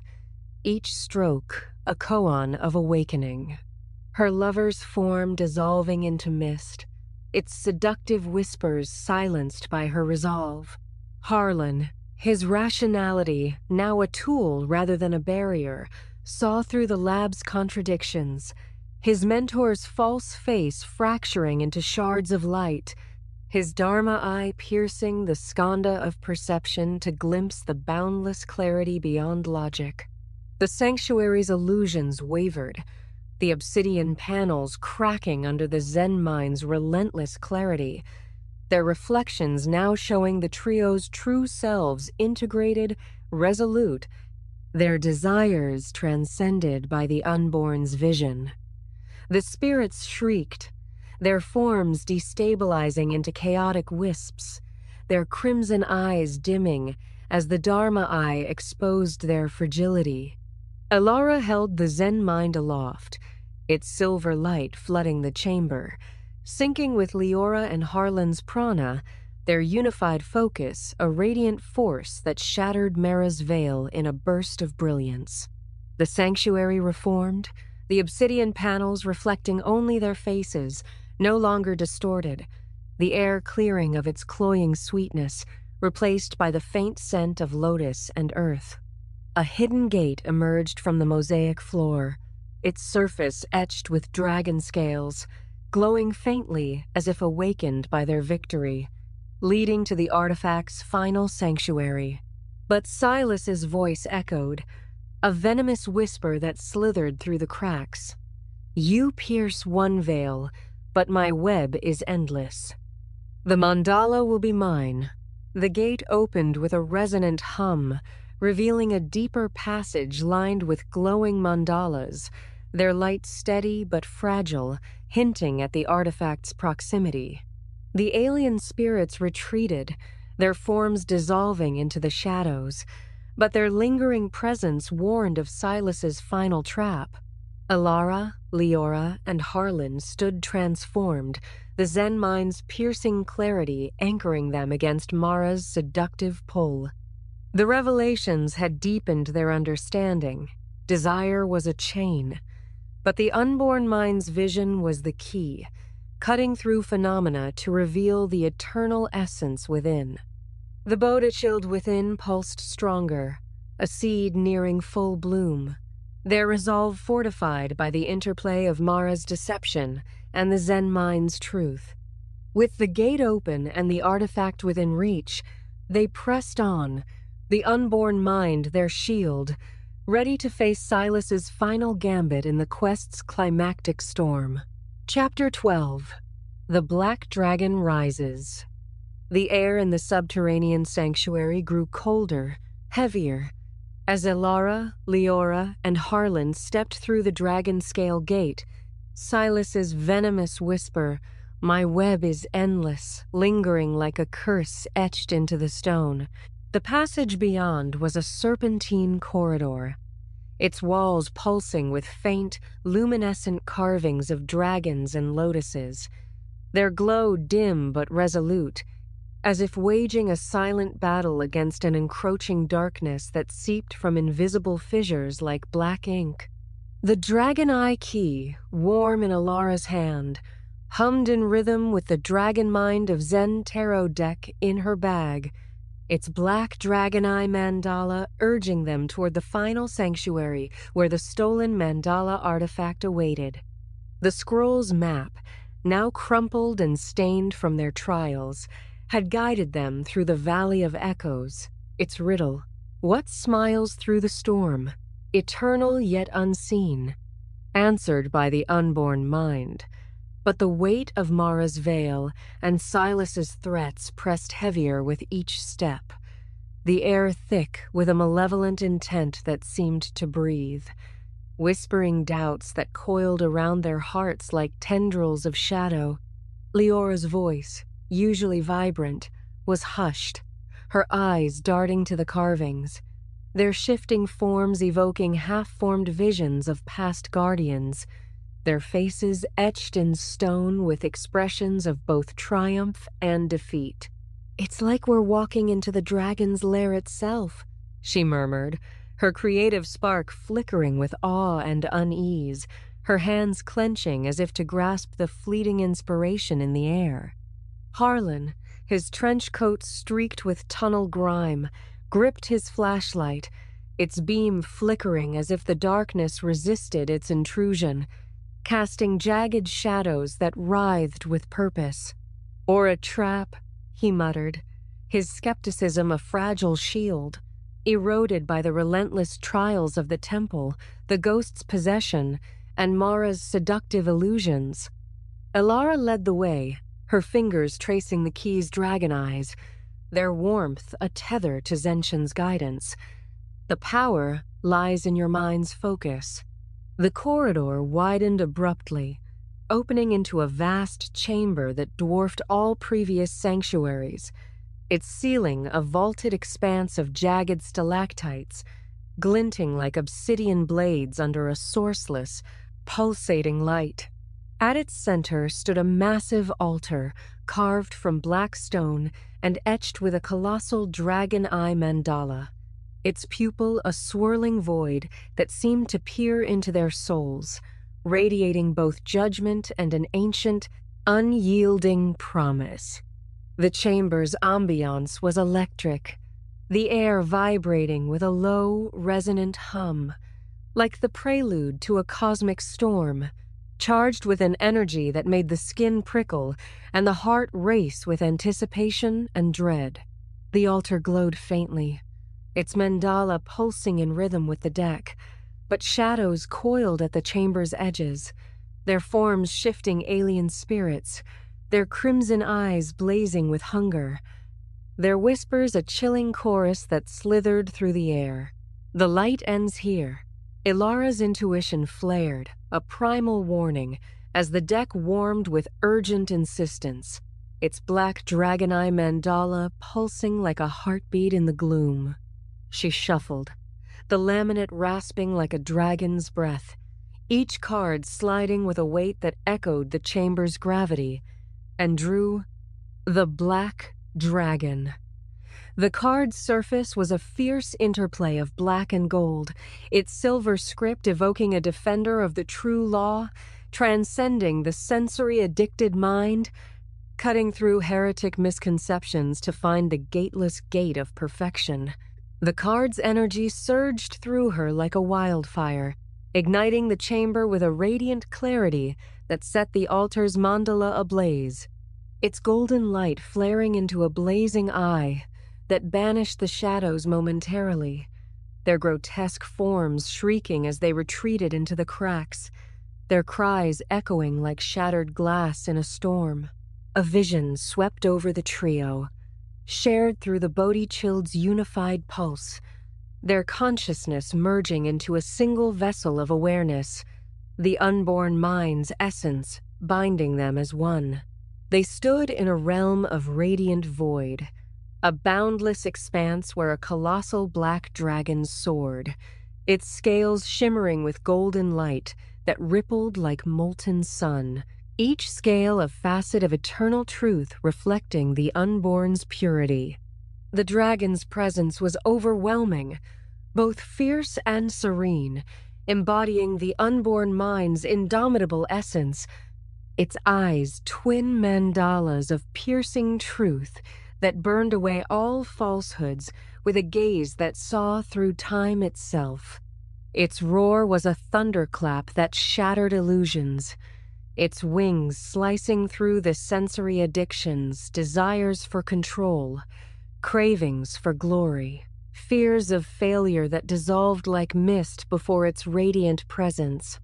The card's truth unfolded in layers, each revelation a blade of clarity cutting deeper into the psyche.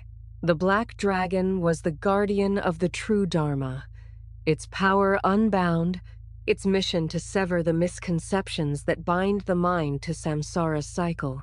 The vision revealed the dragon's role as more than a protector, a liberator whose fiery breath incinerated the heretic veils woven by ignorance, its scales a shield against Mara's seductive whispers, its eyes a portal to the gateless gate, a state of pure, imageless awareness where the unborn mind reigns supreme.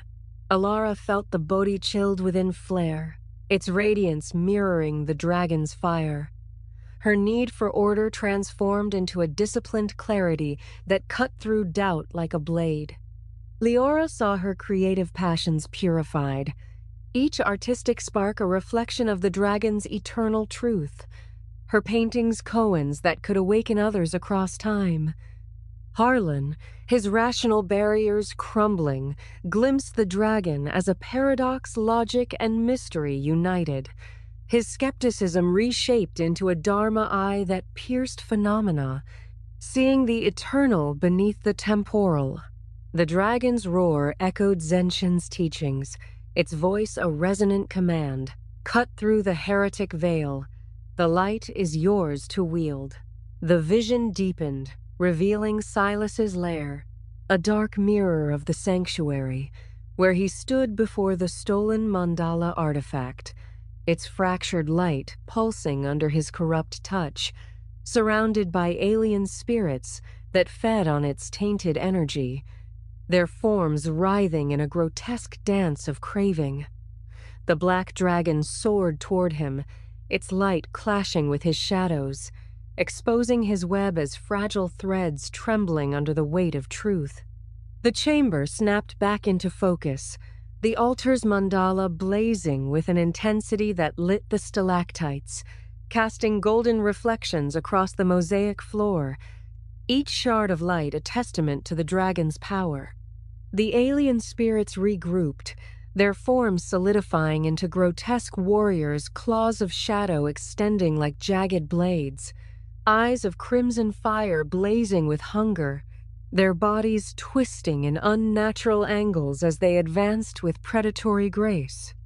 Their whispers swelled into a deafening assault, a chorus of malice that shook the chamber. The dragon falls, the light is ours. Silas's presence materialized, a tangible threat, his white robes stained with the chamber's darkness, his silver-streaked hair gleaming under the altar's glow, his blue eyes blazing with defiant malice. He clutched the fractured mandala artifact, its light pulsing erratically, a mockery of the unborn's purity. "You've come far, guardians," he taunted, his voice a silken blade. "But the unborn's light is mine to wield. The dragon is but a myth you cannot summon." Silas raised the fractured mandala, its tainted light flaring into a vortex of shadows that spiraled upward, merging with the stalactites to form a canopy of darkness, its edges slashing at the trio's resolve.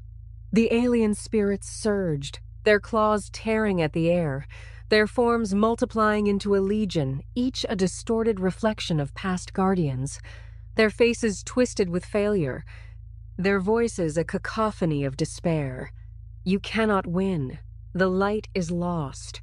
The chamber shook, cracks spiderwebbing through the stone, the air thick with the cloying scent of decay, as if Silas's corruption had poisoned the sanctuary itself. Alara's heart pounded, but the black dragon's energy pulsed within her, urging her to stand firm, its fiery clarity cutting through the chaos like a beacon in a storm. She drew another card, her resolve unshaken, the deck's energy syncing with the chamber's pulse like a heartbeat of eternity. She pulled the Tathāgata, its surface glowing with an undivided radiance, a field of pure gold etched with silver script that described the real body of the mind unborn, non-tangible, indestructible, sheer productiveness. The card's energy surged, a profound force that enveloped the trio in a golden aura, the Bodhichild within blooming into full radiance, its light a beacon that illuminated the chamber's depths with an intensity that rivaled the sun. The Tathāgata's truth unfolded in layers, each revelation a wave of clarity that reshaped their understanding of reality itself. It was the essence of all Buddhas, the undivided reality beyond form, birth, or death. A dynamic force of creation that persisted through all delusions, an indestructible presence that flowed through every moment, every breath, every thought, untainted by samsara's fleeting shadows. The Tathāgata's vision was vast, a cosmic carpet that wove their lineage into its boundless fabric, revealing the eternal continuity of the unborn mind across eons. Alara saw her grandmother's sacrifice with new clarity, her hands clutching the lacquered box not as failure but as a sacred act, a seed planted in the Tathāgata's infinite flow, her life a spark that now ignited the Bodhichild within her descendants. The vision unfolded further, showing generations of guardians, ancient Shan masters meditating under starless skies, their koans echoing the Tathāgata's truth, medieval scholars hiding scrolls from shadow-wrought foes, her grandmother's fierce resolve, her eyes alight with faith despite the darkness closing in. Each struggle was a thread in the Tathāgata's tapestry, their failures and triumphs culminating in this moment of awakening, their efforts a testament to the unborn's indestructible essence. Leora glimpsed her art as a manifestation of the Tathāgata's boundless creativity, each brushstroke a ripple in its infinite stream, no longer bound by impermanence but a vessel for the unborn's truth, her creations eternal koans that could awaken others across time. She saw her paintings as extensions of the Tathāgata's productiveness, each color a spark of the divine, her passion no longer a fleeting fire but a radiant flow that transcended samsara's cycles. Harlan, his logic now a gateway rather than a barrier, understood the Tathāgata as the ultimate paradox, a non-tangible reality that birthed all phenomena, its sheer productiveness, a force that transcended his empirical boundaries, inviting him to embrace the mystery of existence as a unified whole. His vision revealed the Tathāgata as the source of all inquiry, his scientific mind a tool within its flow, his skepticism dissolving into awe at the infinite potential that created both order and chaos. The Tathāgata's revelations deepened, unveiling the true nature of Silas's corruption. His fractured mandala was a perversion of the Tathāgata's productiveness, a futile attempt to bind the unborn's infinite flow to his finite desires, a mockery of the dynamic creation that birthed all realities. The vision showed Silas's lair crumbling under the Tathāgata's light, his web fraying as the black dragon's fire incinerated its threads, but his form persisted, his malice a stubborn ember in the darkness. The Tathāgata revealed its ultimate truth.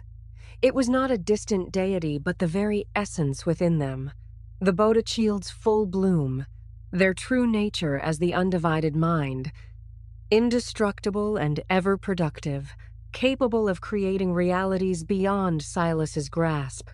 The vision culminated in a radiant void, the Tathāgata and the black dragon merging into a single force, a vortex of clarity that swept through the realm, its light a cosmic tide that washed away all delusions, leaving only the unborn's eternal presence. The mandala artifact, revealed in the vision, was a breathtaking sight, its full form now clear as the vault beneath the altar opened with a resonant groan. It was a radiant disk, no larger than a shield, crafted from an otherworldly obsidian that shimmered with veins of gold and silver, its surface etched with the black dragon eye mandala, its pupil a swirling void that pulsed with a life of its own. The disk's edges were scalloped like lotus petals, each one inscribed with ancient Chan runes that glowed with a soft, luminescent light, their patterns shifting like waves in a cosmic sea. At its center, the dragon eye was hypnotic, its pupil radiating a kaleidoscope of colors, gold, indigo, crimson that seemed to contain the universe itself, a microcosm of the unborn mind's boundless essence.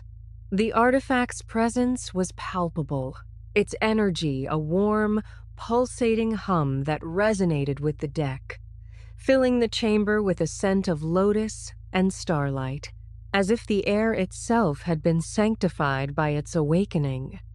The artifact's effect on the trio was profound, each experiencing its transformative power in a way that mirrored their individual journeys.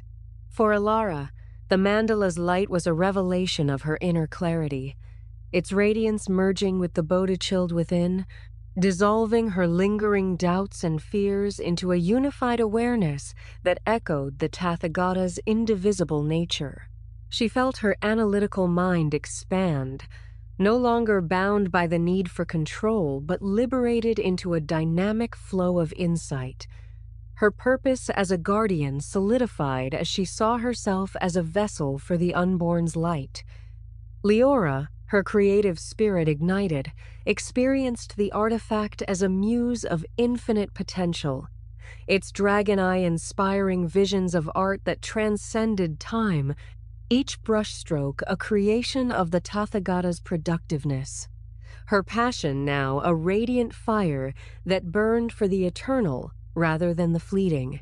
Harlan, his skepticism fully transformed, felt the mandala's energy as a bridge between logic and mystery, its light illuminating the paradox of existence, his scientific inquiry now a tool for exploring the unborn's boundless reality. His mind opened to the infinite possibilities of the Tathāgata's flow. The chamber erupted in a climactic battle, the altar's mandala blazing as the trio channeled the Tathāgata's indestructible essence, amplified by the black dragon's fierce clarity. Alara wielded the black dragon, its light slashing through the alien spirits like a radiant sword, their grotesque forms claws of shadow, eyes of crimson fire dissolving into ash as she cut through their misconceptions with surgical precision, her mind a blade honed by the unborn's truth. Leora, her passion aligned with the Tathāgata's productiveness, unleashed a burst of creative energy, her voice a chant that resonated with the unborn's boundless flow, burning away the spirit's sensory addictions, their crimson eyes dimming as her light overwhelmed their hunger. Harlan, his rationality transformed into a dharma eye, pinpointed the spirit's weaknesses, analyzing their patterns with newfound clarity, guiding the others to strike at their core. Their forms disrupt the cycle. His words, infused with the Tathāgata's truth, shattered the spirit's cohesion, their bodies fragmenting into motes of shadow that scattered like dust in a storm. Silas roared, his face contorted with rage, raising the fractured mandala, its tainted light clashing with the true mandala's radiant glow in a cosmic duel that shook the chamber to its core. Stalactites cracking and falling in showers of obsidian shards that shattered on the mosaic floor, their fragments reflecting the dragon eye's light like scattered stars. "You cannot undo my web!" he bellowed, his voice echoing with Mara's collective malice, the fractured mandala pulsing with tainted light that summoned a vortex of shadows, their claws slashing at the trio's golden aura, threatening to drown them in a deluge of delusion. The vortex swirled with visions of despair. Elara's lineage erased, Leora's art forgotten. Harlan's logic mocked each claw a manifestation of Silas's craving to dominate the unborn. But the Tathāgata's indestructible essence prevailed, its light merging with the black dragon's fire. a radiant force that overwhelmed the vortex, cracking the fractured mandala further, its shards falling like broken stars, their light extinguished in the face of the unborn's purity. The true mandala artifact's energy surged, its dragon eye flaring with a brilliance that enveloped the chamber, its light syncing with the deck and the trio's Bodhichild, sealing the breach that had unleashed the alien spirits. Silas staggered, his power waning as the true mandala's light overwhelmed his corruption, his eyes widening in rage and desperation. He clutched a single shard of his fractured mandala, its tainted glow flickering in his hand, and unleashed a final surge of dark energy, a psychic blast that shook the altar and cracked the stone beneath. "This is not the end," he roared, his form flickering as he vanished into a swirl of shadows, the shard disappearing with him, his final whisper echoing, "The web endures, and I will weave it anew."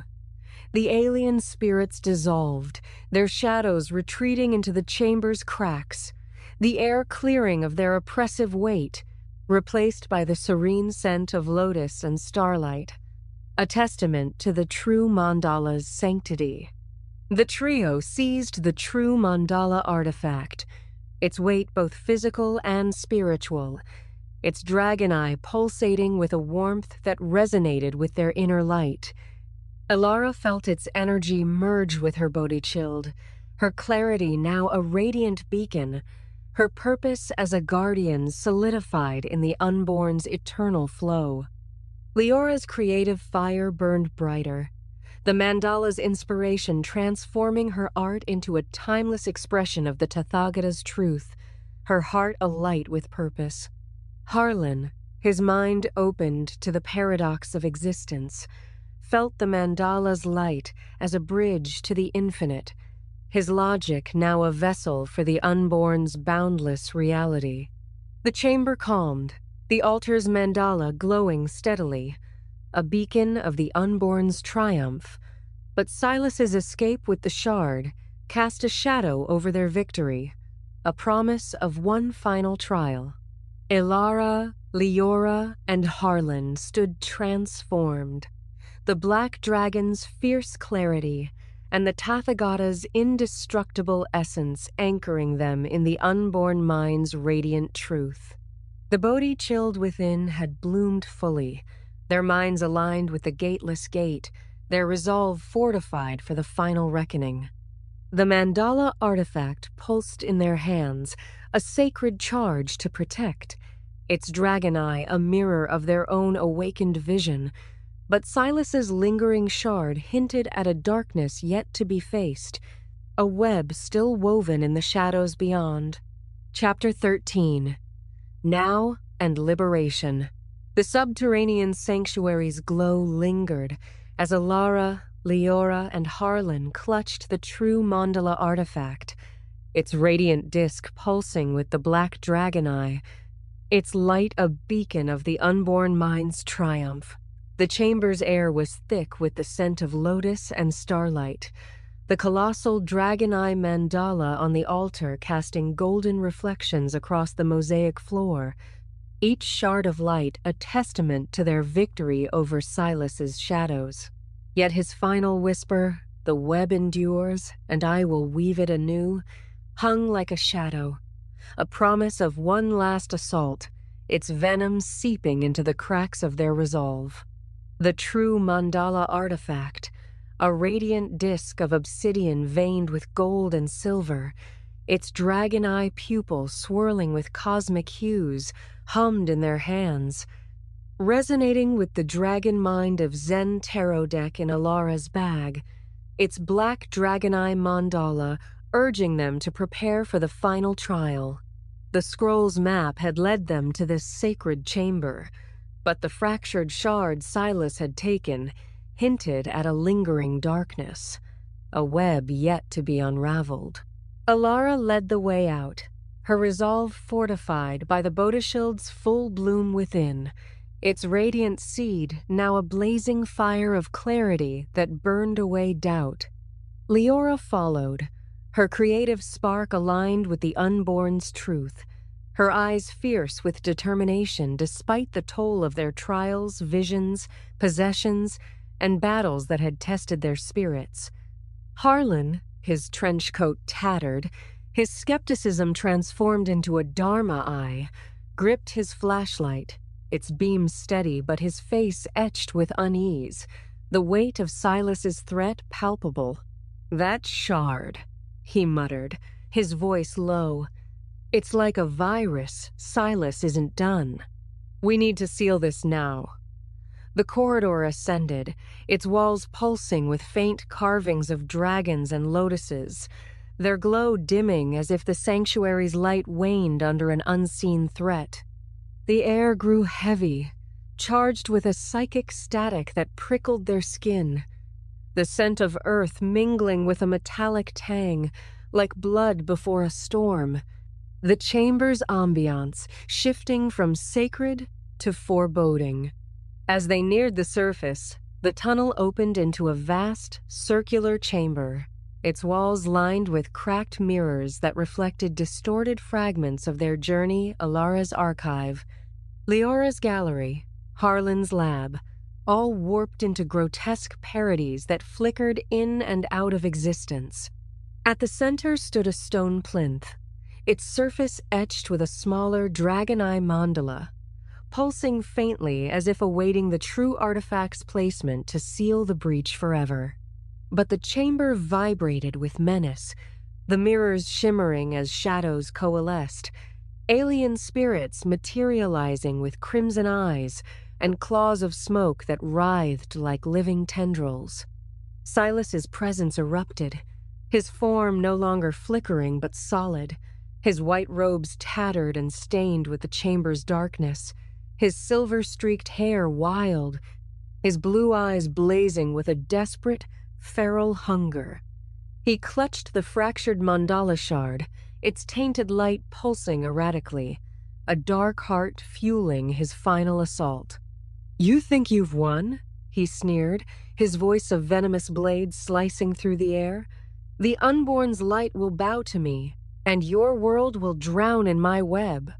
The deck warmed, its energy a clarion call that cut through the chamber's oppressive hum. Alara shuffled, the laminate rasping like a warning in the silence, and drew. Now. The card's surface was pure white, its silver script radiant with an unyielding truth. You are pure light, and the only reality of this light is now, and nothing else. The card's energy surged, flooding the chamber with a blinding light that synced with the true mandala's glow, anchoring the trio in the eternal present. A vision seized them, shared through the Bodhichild's unified pulse, their consciousness merging into a single vessel of awareness. They stood in a realm of pure radiance, a boundless void where time dissolved, the now a radiant expanse that stripped away past and future, revealing the unborn mind's eternal essence. Alara felt her Bodhichild blaze, her existence distilled to this moment, her doubts and fears incinerated in the now's clarity, her life's struggles, her estrangement from Leora, her need for control reduced to fleeting shadows in the light's immediacy. Leora's creative fire burned pure, her art a spark of the eternal present, unbound by the impermanence that had once haunted her, each creation a koan of the now.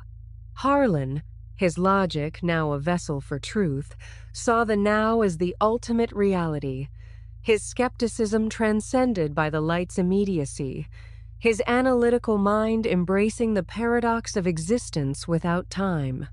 But Silas struck, raising the fractured shard, its dark energy erupting into a psychic vortex that twisted the chamber into a maelstrom of illusions.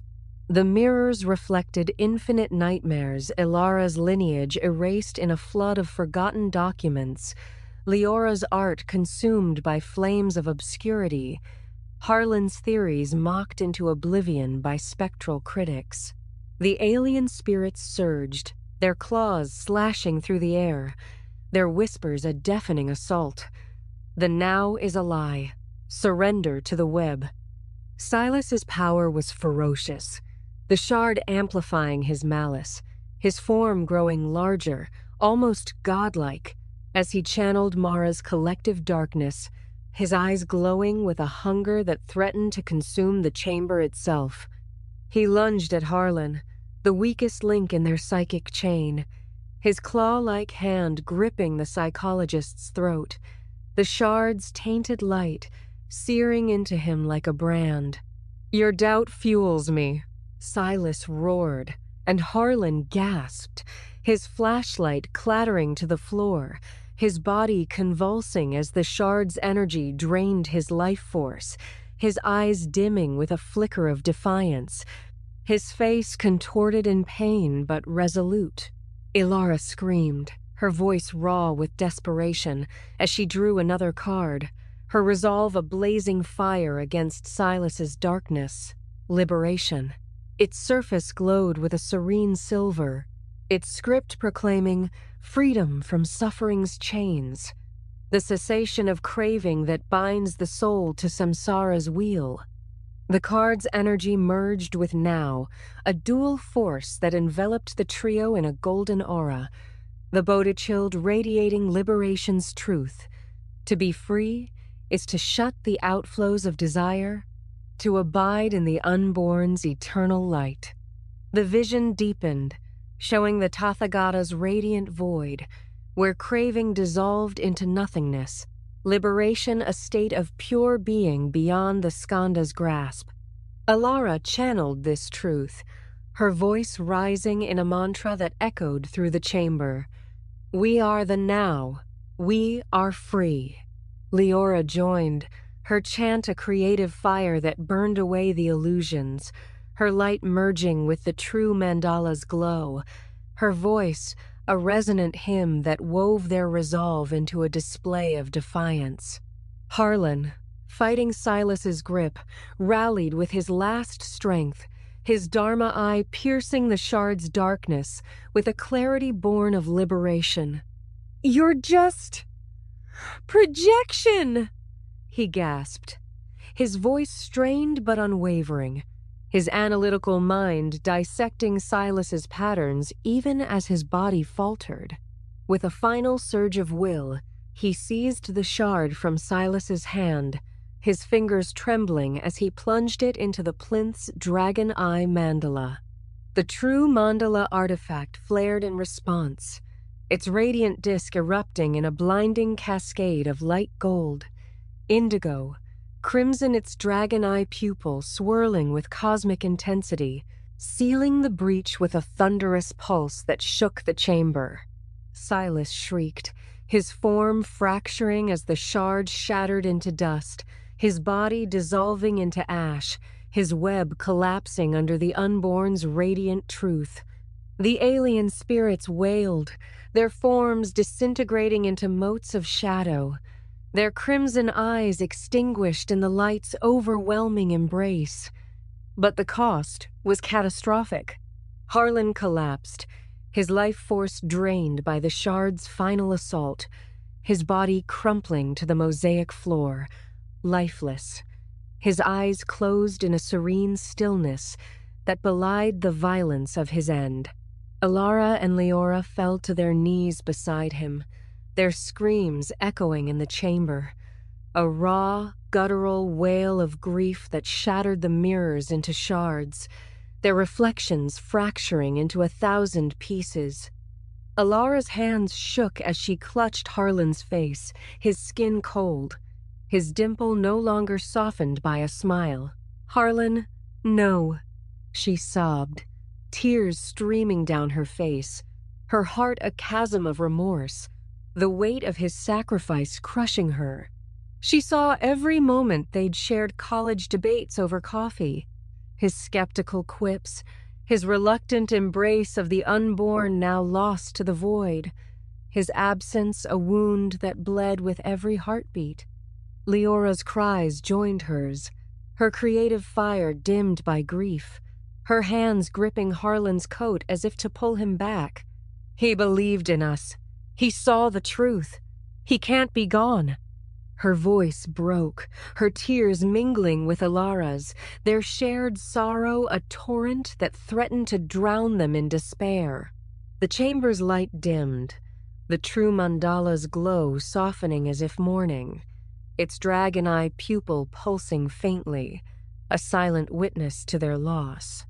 The air grew still, the scent of lotus now tinged with ash, the mirror's shards reflecting their anguished faces in fragmented chaos.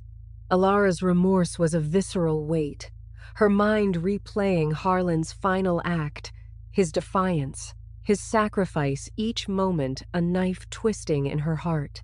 Leora's grief was raw, her artistic soul shattered by the loss of their ally, her visions of future paintings now haunted by Harlan's absence, his laughter a melody she'd never hear again. They clung to each other, their sobs echoing in the chamber, the mandala's light flickering as if sharing their pain. A gentle light emerged, cutting through the gloom like a dawn breaking. Master Zenshin's ethereal form materialized, his presence a radiant balm in the chamber's desolation. His gray robes flowed like mist, embroidered with faint dragon motifs that shimmered with golden threads, their patterns alive with the Unborn's essence. His weathered face, etched with lines of timeless wisdom, glowed with a serene compassion, his bald head reflecting the mandala's light, his neatly trimmed white beard framing a gentle smile that held the weight of eternity. His eyes, deep pools of serenity, sparkled with a fierce compassion, twin mandalas that pierced the veil of sorrow with the Unborn's truth. His posture was erect yet unassuming, his hands clasped in a mudra of equanimity, radiating a warmth that enveloped the sisters like a sacred embrace. "Children of the Unborn," Zenshin intoned, his voice a soothing resonance, a melody that wove through their grief like a thread of light. "Mourn not Harlan's passing, for his sacrifice was not in vain. His journey in the Unborn has reached its culmination, a radiant release into the eternal now." He gestured to the true mandala, its dragon eye pulsing steadily, its light a reflection of Harlan's final act. In the now, Harlan shut the outflows of doubt, his dharma eye piercing Silas's web to seal the breach. His liberation was not death, but a return to the Tathāgata's boundless light, where no form binds, no craving holds. He is not lost but one with the Unborn, his essence eternal, his sacrifice a spark that ignites your path forward.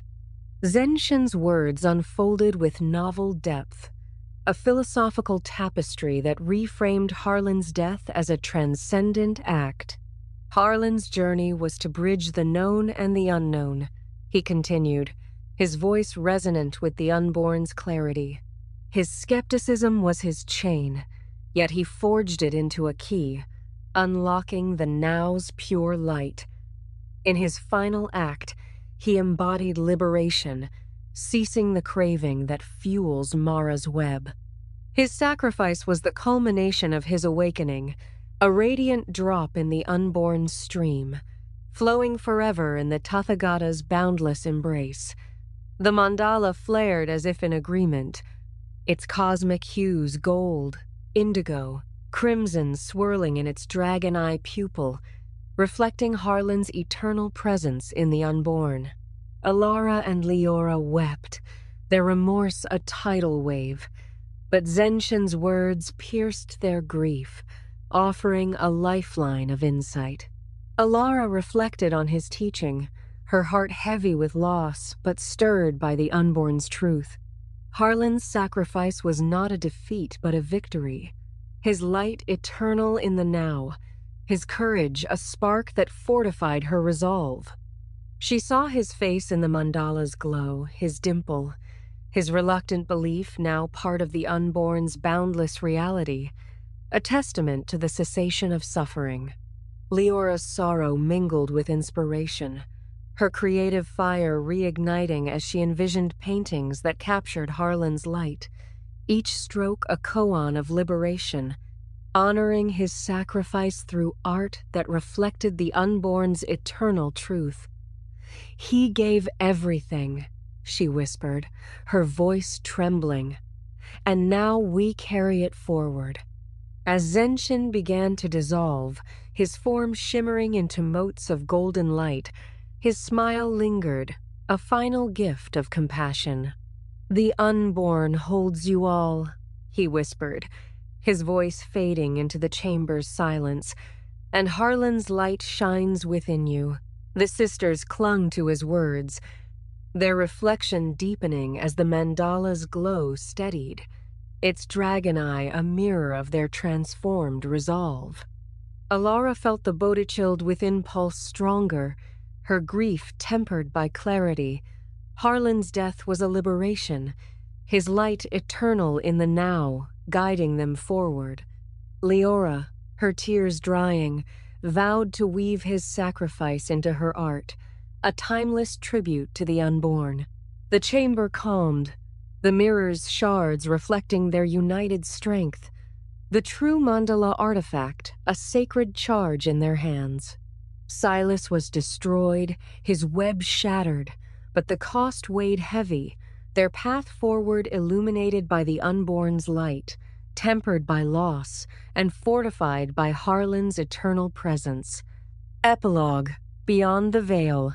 The city emerged from the subterranean depths like a dream surfacing, its skyline a jagged silhouette against a twilight sky streaked with gold, indigo, and the faintest whispers of crimson, as if the cosmos itself mirrored the radiant hues of the true mandala artifact cradled in Alara's hands. The disk, no larger than a shield, shimmered with obsidian veined in gold and silver, its dragon eye pupils swirling with cosmic hues gold, indigo, crimson that pulsed with a life of its own, a beacon of the Unborn Mind's eternal truth. The Dragon Mind of Zen tarot deck rested in her bag, its black dragon eye mandala, a silent guardian, its energy now calm but ever present, a testament to the trials, prisons, sirens, cosmic storms, and ghostly possessions that had forged Alara and Leora into guardians of the light. Harlan's absence was a wound that pulsed with every heartbeat, his sacrifice in the final chamber a searing memory, a radiant act that had sealed Silas's defeat and closed the breach of alien spirits. The sisters' bond, tempered through visions, battles, and loss, was unbreakable. Their resolve a radiant flame kindled by the Unborn's eternal presence. They stood before the cloister's trove, the antique shop's ivy-clad facade unchanged, its lotus-carved door closed, the shopkeeper's cryptic smile a distant echo from their journey's beginning. The mandala artifact had been sealed in a hidden vault beneath the shop, its dragon eye light now protected, the breach closed by Harlan's final act, his dharma eye piercing Silas's web, his life force draining to shatter the fractured shard. The city's hum was a distant backdrop, the air crisp with the scent of rain-washed streets and distant wood smoke, but the sisters' grief for Harlan was a living thing, a raw, visceral ache that clung to their bones.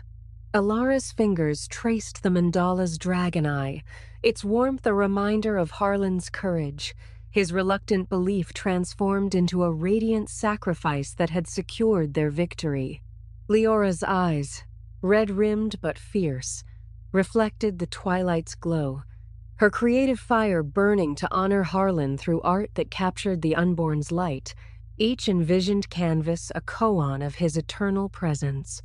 The weight of their journey pressed upon them, each trial a step in a dance through samsara's shadows, a waltz through delusion that had led them to the light beyond. Alara felt the Bodhichild within, its radiance a constant pulse, a seed that had bloomed into a fire of clarity through the deck's guidance, the prisoner's chains, the Siren's calls temptations, the cosmic battle's storms, Mara's veil, all trials that had shaped her into a guardian. Leora, her artistic soul alight, saw the world anew, her grief tempered by the resolve to weave Harlan's light into her creations, each painting a testament to the unborn's truth. The deck stirred in Alara's bag, its energy urging a final draw, a closing act to their odyssey, a crescendo to seal their journey's significance. She pulled it out, its obsidian sheen catching the twilight's hues, and drew 2 cards, their energy resonating with the moment's profound weight, a beacon of the unborn's eternal light. The first card was a Dark Waltz, its surface a swirling interplay of shadow and starlight, the silver script questioning, "Is it wise to dance in the darkness of your own makings? And how can any path of knowledge aid yourself to dance beyond such clouds of delusion?" The card's energy enveloped them, a profound reflection of their journey, a dance through samsara's shadows, each trial a step in a waltz that led beyond delusion's clouds to the radiant truth of the unborn. The card unfolded its revelations in layers, each a movement in the dance they had undertaken, a choreography of suffering and awakening that wove their trials into a tapestry of transcendence. Alara saw their path with piercing clarity, the prisoner's chains, where attachments bound them to ordinary life, inverted by their revolt against illusion. The Siren's call's seductive temptations, luring them with fleeting desires only to be pierced by clarity. The cosmic battle's internal war, where delusions clashed against the unborn's light. An auspicious mirror's revelations, unveiling the sleeping giant within, Mara's veil, woven with desire and pierced by the Zen mind's truth.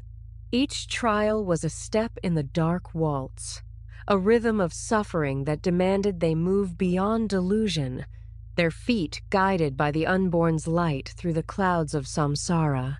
Leora felt the card's rhythm in her soul, her grief for Harlan transformed into a dance of creation, a waltz that transcended sorrow. She envisioned paintings that captured the dance canvases of swirling shadows pierced by starlight, each stroke a movement beyond darkness, a tribute to Harlan's sacrifice that had illuminated their path. The card revealed the waltz's paradox. Darkness was not the enemy, but the canvas, the necessary shadow through which the unborn's light shone brightest. It taught them that the dance was eternal, each step a choice to transcend delusion, to waltz with faith in the light that preceded all makings.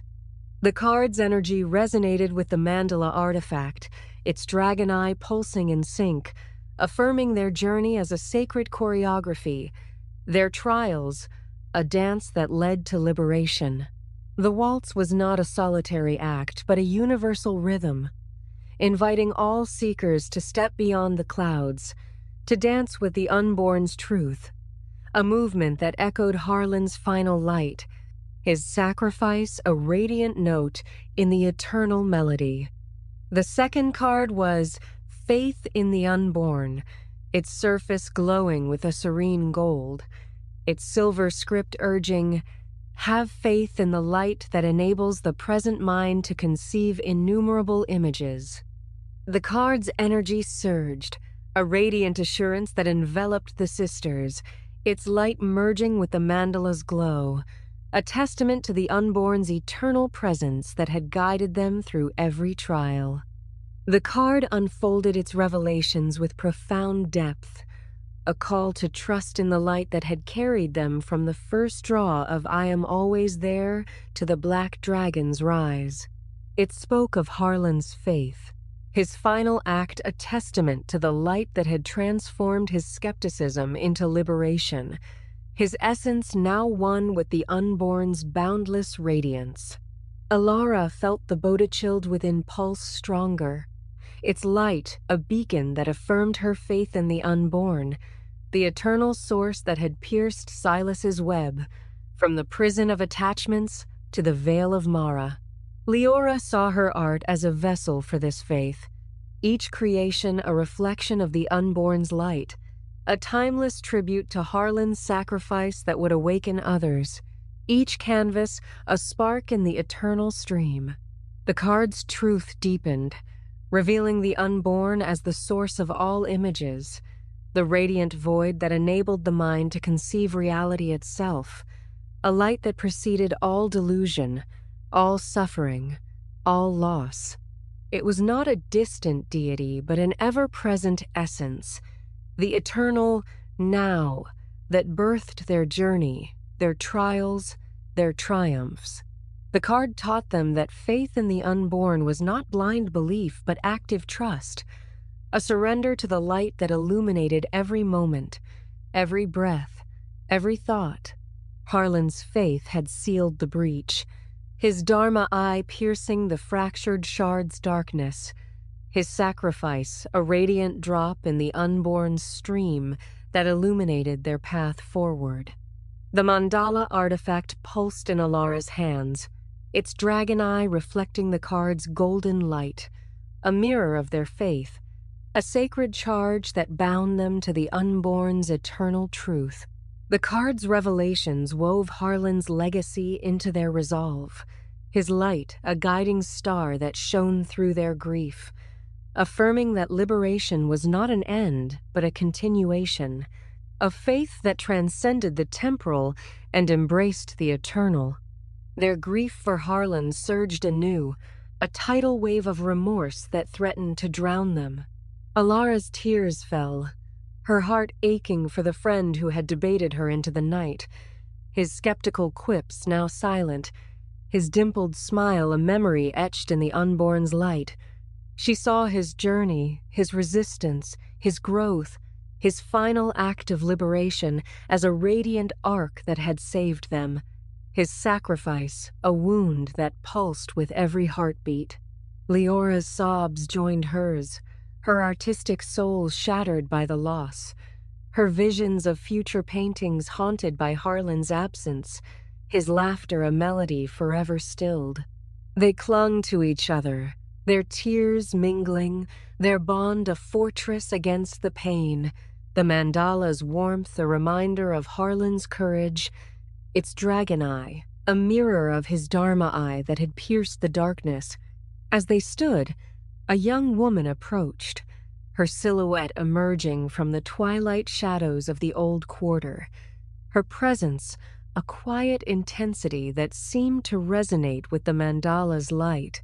She was in her early 20s, her frame slight but wiry, dressed in a worn leather jacket and faded jeans, her short, raven black hair streaked with a single strand of silver that caught the twilight's glow.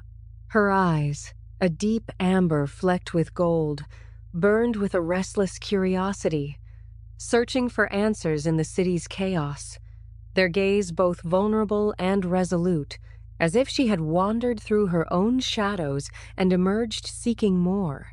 Her hands fidgeted with a worn journal, its pages bulging with sketches and scribbled notes, a testament to her quest for meaning, her fingers stained with ink and charcoal, marking her as an artist or a seeker of truths yet to be uncovered.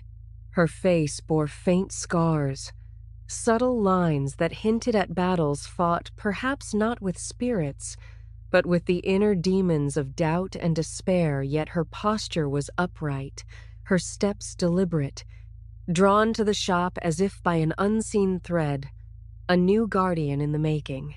The deck stirred in Alara's bag, its energy surging with a final resonant call, a crescendo that echoed the Unborn's magnificent significance, its black dragon eye mandala pulsing with a life that recognized the new seeker.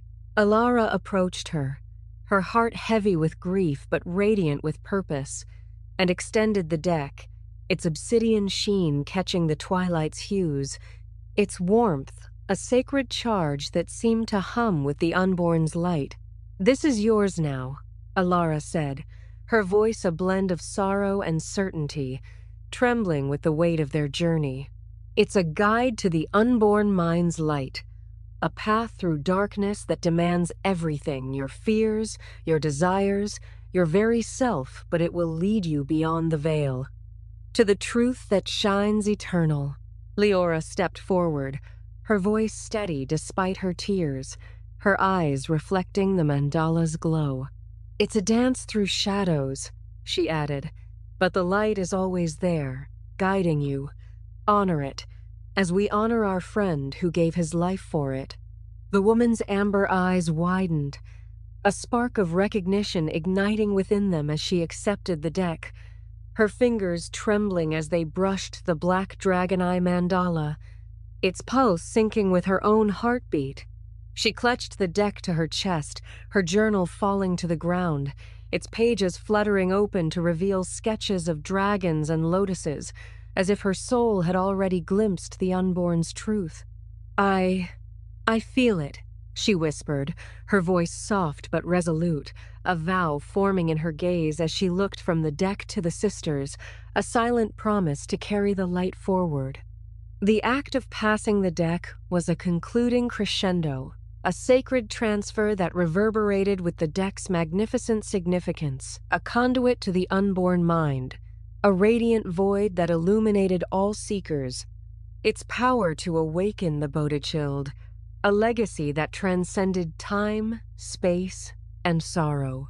As the woman stepped back, her silhouette merging with the twilight, a radiant light flared, Master Zenshin's smiling face appearing in the air, a luminous vision that hovered above the shop's facade.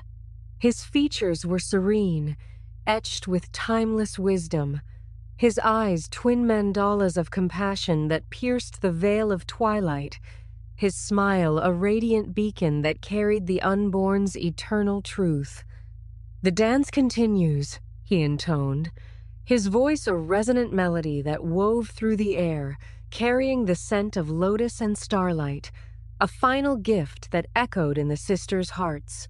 His face lingered, glowing with the light of the unborn, then dissolved into the twilight, leaving only his smile, a radiant arc that sealed the deck's passing with celestial grace. Elara and Leora stood in silence, reflecting deeply on Zenshin's words, their remorse for Harlan tempered by the unborn's eternal light.